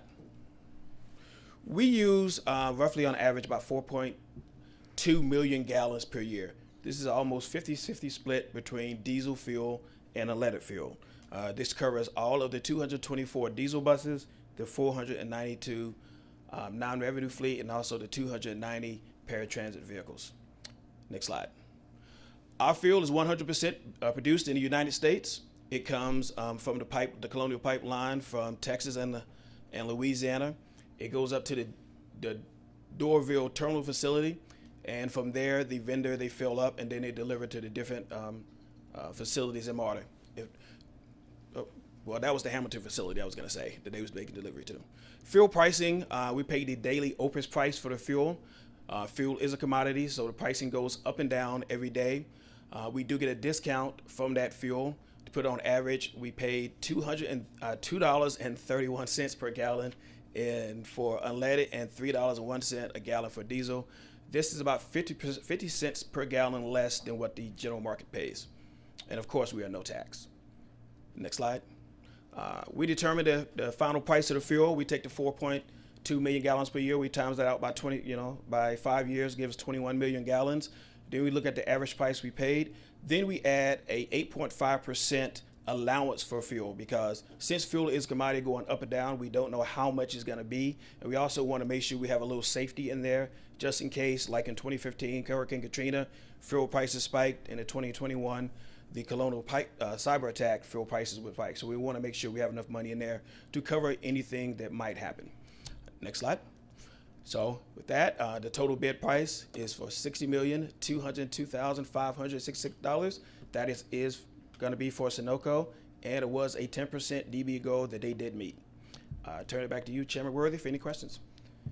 Thank you, Mr. Morrow. I'll entertain a motion in a second. It has been moved and seconded. Any questions? Quick question for you.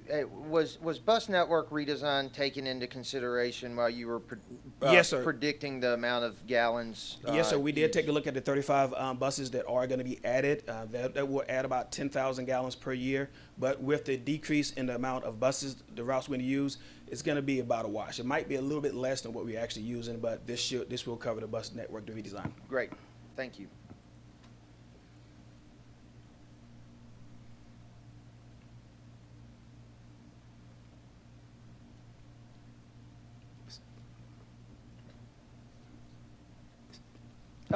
Sorry, Mr. Freshman. That's all right. Sorry. That's all right. Your little red lights behind, I can't see from here. Just one question. We have a current contract, is that right? Yes, sir. Has that expired, or where are we at with This is a replacement contract for that. That will expire in September, so this one will replace the current one. It will expire in September. Okay, Yes. Thank you. I apologize about that. Now please vote. Okay.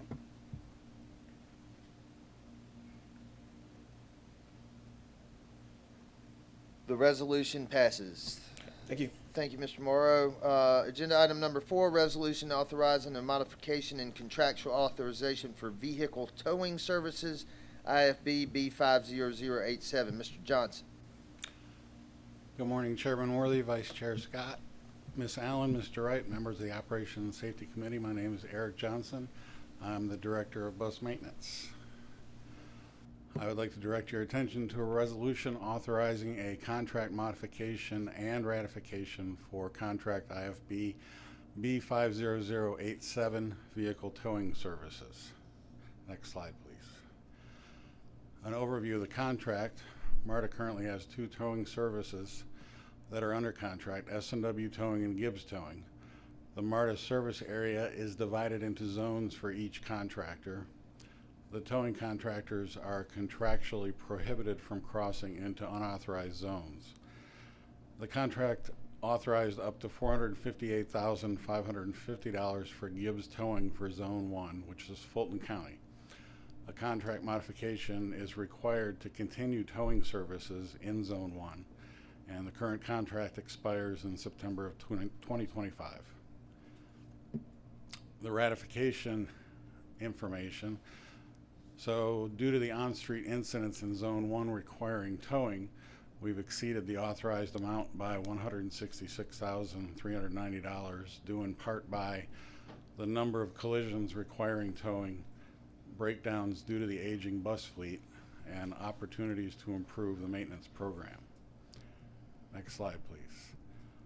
The corrective actions that we've taken, we have expanded our tow vehicle fleet To limit external contracted service, you can see a picture of our tow vehicles at the bottom of the screen.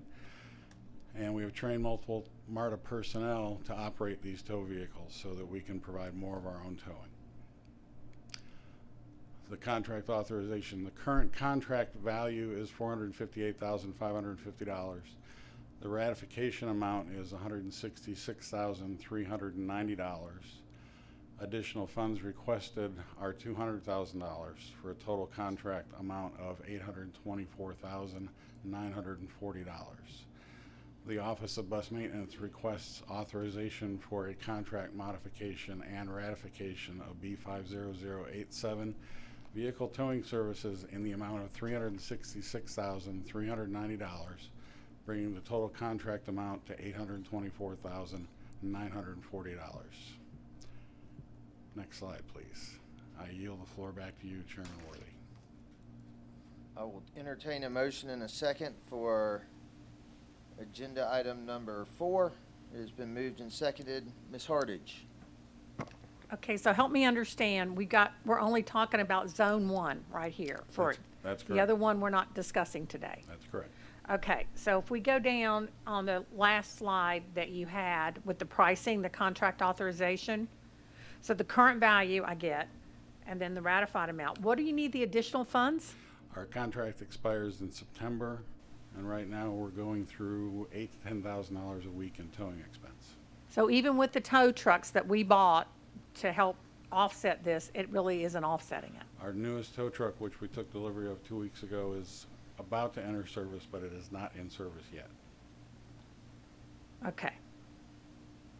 It just seems like an extraordinary amount of money to me. So I needed clarification as to why we needed those additional funds.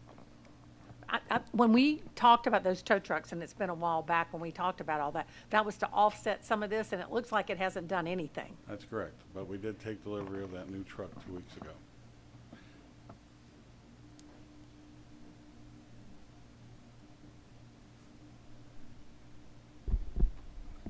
Hi, I'm Daniel Hecht. I'm Deputy Chief Mechanical Officer. Just to clarify, the base contract expires in September, and then we have 2 one-year options, correct? So the additional funds will be utilized for that as well.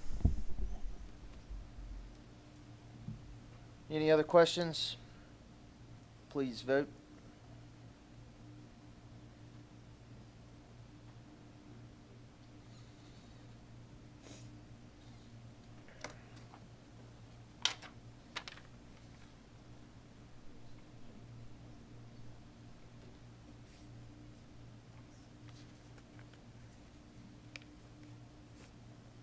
The resolution passes. Thank you. Thank you.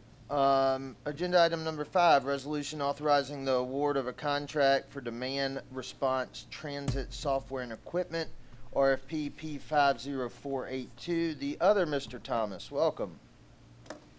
Good morning again. I think I made it by a minute. Good morning, Chairman Worthy, Vice Chair Scott, Chief Allen, Chief Wright, and members of the Operations and Safety Committee. My name is Anthony Thomas, and I'm the Manager of Customer Technology Products in the Office of Customer Technology. May I please direct your attention to agenda item number 5. This is a resolution authorizing the award of a contract for demand response transit software and equipment, P50482. Before requesting your authorization, I will provide some background on demand response transit, provide a summary of the procurement timeline, provide rationale behind the selected vendor, and discuss the financial considerations behind this contract. As a reminder, demand response transit is any non-fixed route service that requires advanced scheduling by the customer. Contract P50482 will cover MARTA's 2 types of demand response: our existing paratransit service, MARTA Mobility, and a new on-demand transit service to launch as a part of the bus network redesign. On-demand transit offers flexible, zone-based rides that you can book in as little as 15 to 30 minutes ahead of time. MARTA's next-gen bus network will deploy 12 of these on-demand zones to supplement our new fixed-route bus network. And as you all know, MARTA Mobility is our ADA complementary paratransit service, offering origin-to-destination services within MARTA's service area. MARTA mobility trips are typically booked 24 hours in advance. With the award of this contract, MARTA will partner with the selected vendor to begin establishing a full technology system to power the new on-demand transit service. We will be developing a customized rider application, operator application, and monitoring and dispatch application. We are also purchasing 35 brand new ADA accessible Ram ProMaster 3500 vehicles for running this new service. For mobility, we will be gaining a replacement to our current Trapeze Pass software solution, which will allow for simpler, more flexible, and more efficient paratransit operations. Through this contract, we will deliver new applications for dispatch, scheduling, and eligibility for MARTA mobility. We will also gain access to much more robust and dynamic vehicle assignments and routing, allowing mobility to react more quickly to issues and deliver much more reliable service. We'll also be introducing new functionality to our mobility patrons with new web and mobile app options for reservations, eligibility, ETAs, and trip updates. This slide provides an overview of our solicitation process. We released RFP P50482 in November of 2024 and received 8 responsive proposals. After thorough vetting and review, the selection committee voted to select a preferred vendor, and we are here today to request your authorization to award contract P50482 to RideCo. Now, I'd like to share a little bit more about RideCo.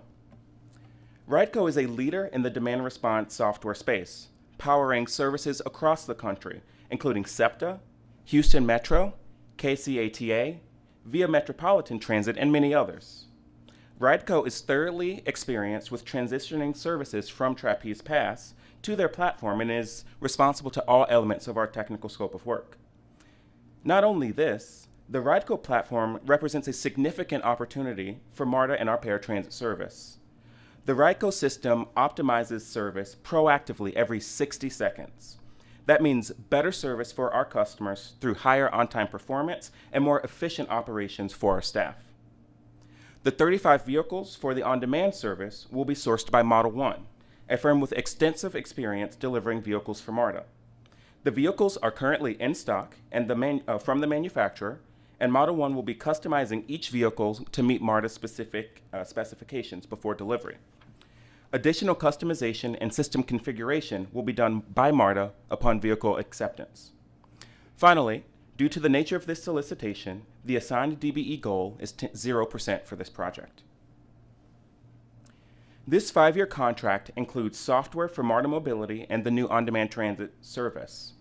Costs in FY26 include the software platform fee for both of those services, implementation costs, and the purchase of the 35 vehicles for the on-demand service.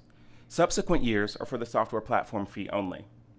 The total contract value is $10,612,948, and is being fully funded by local capital funds.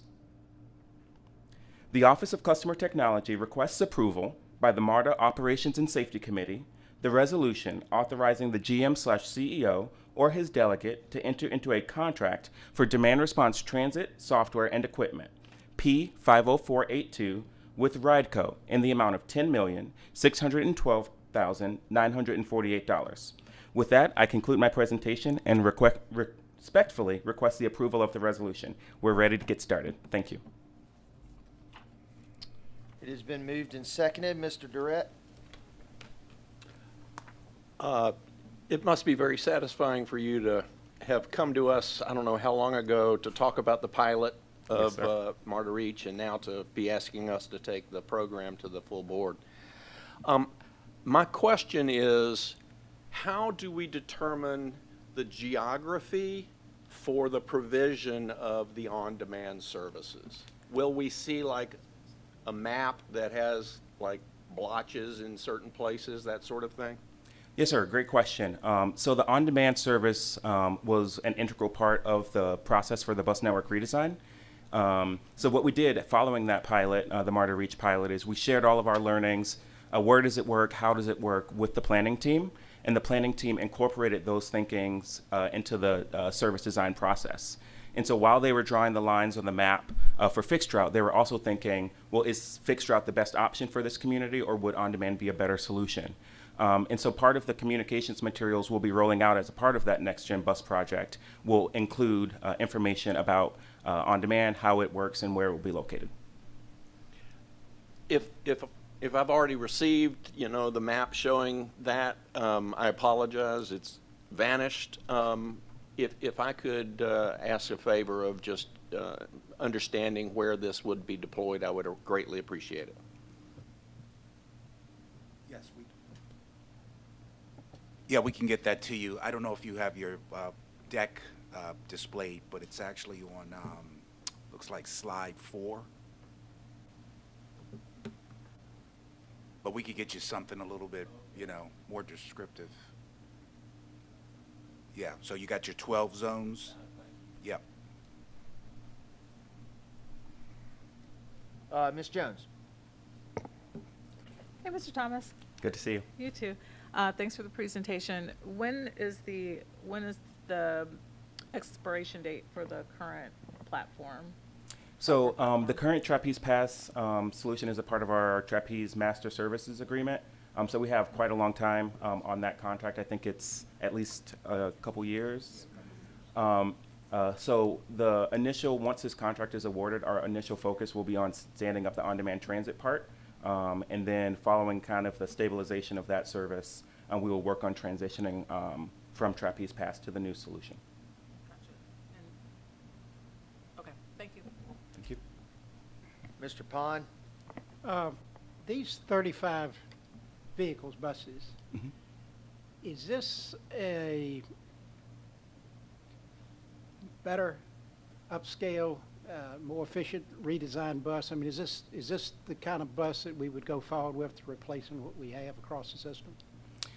So these buses are much smaller than obviously our fixed route buses. They can accommodate about 5 to 6 seated passengers and 2 wheelchair securement areas. We recently actually just purchased several of these vehicles for our paratransit service.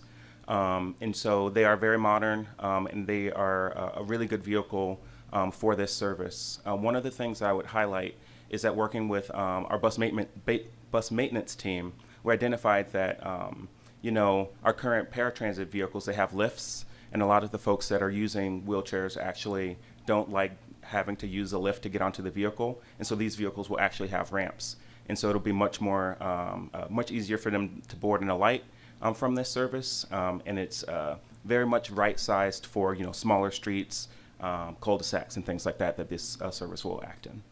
Okay, thank you. Thank you. Mr. Friars. Yeah, part of this contract is hardware replacement. And so help me understand, what does the hardware look like when it's on the buses, and how does the driver interface with that? Sure. So basically, you can imagine, a little iPad on the bus, and that system would be how the operator would log in. The operator would see all of their upcoming trips. That iPad would tell the operator when to take their break, and then would also give them turn-by-turn directions for getting to their next pickup and drop-off locations. Okay. And does it allow to communicate with the rider that requested the pickup, or have a conversation with that rider? So we will have the technical ability to do that. I think it's a policy decision that we'll have, whether or not we want that communication to happen from the operator and the customer, or from our dispatch to the customer. But it will be technically feasible if we wanted to do that. Well, wonderful, because I think that really is a needed improvement when it comes to our drivers being able to, as things change, all right? Absolutely. And the flexibility to do that. I'm hoping that this software will deliver better performance for our paratransit riders. Absolutely. That's our intention. Thank you. Ms. Pollock. Thank you. What is the intended useful or expected useful life of the Ram ProMaster 3500? I just wanted to say it. 5 years? Okay. 5 so years. it aligns with this contract. Thank you. Thank you. I'm glad Eric was in the room. Mr. Thomas, who else bid on this that we didn't go with? Did Trapeze bid, or did anybody else? Yeah, I mean, this company certainly sounds experienced, but I was just curious as to how many other people bid, or. Yeah, so we received 8 responsive proposals on the bid deadline. Trapeze did not respond. Okay. And we received proposals from Ecolane USA, HBS Connect Corp. Model 1 submitted a direct bid to the solicitation, but only for the vehicle portion.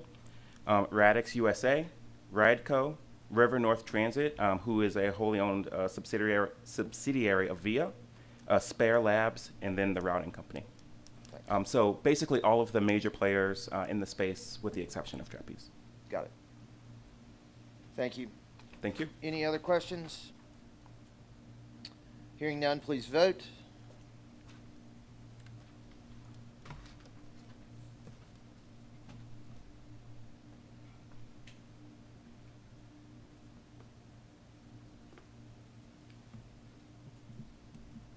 The resolution passes. Thank you so much.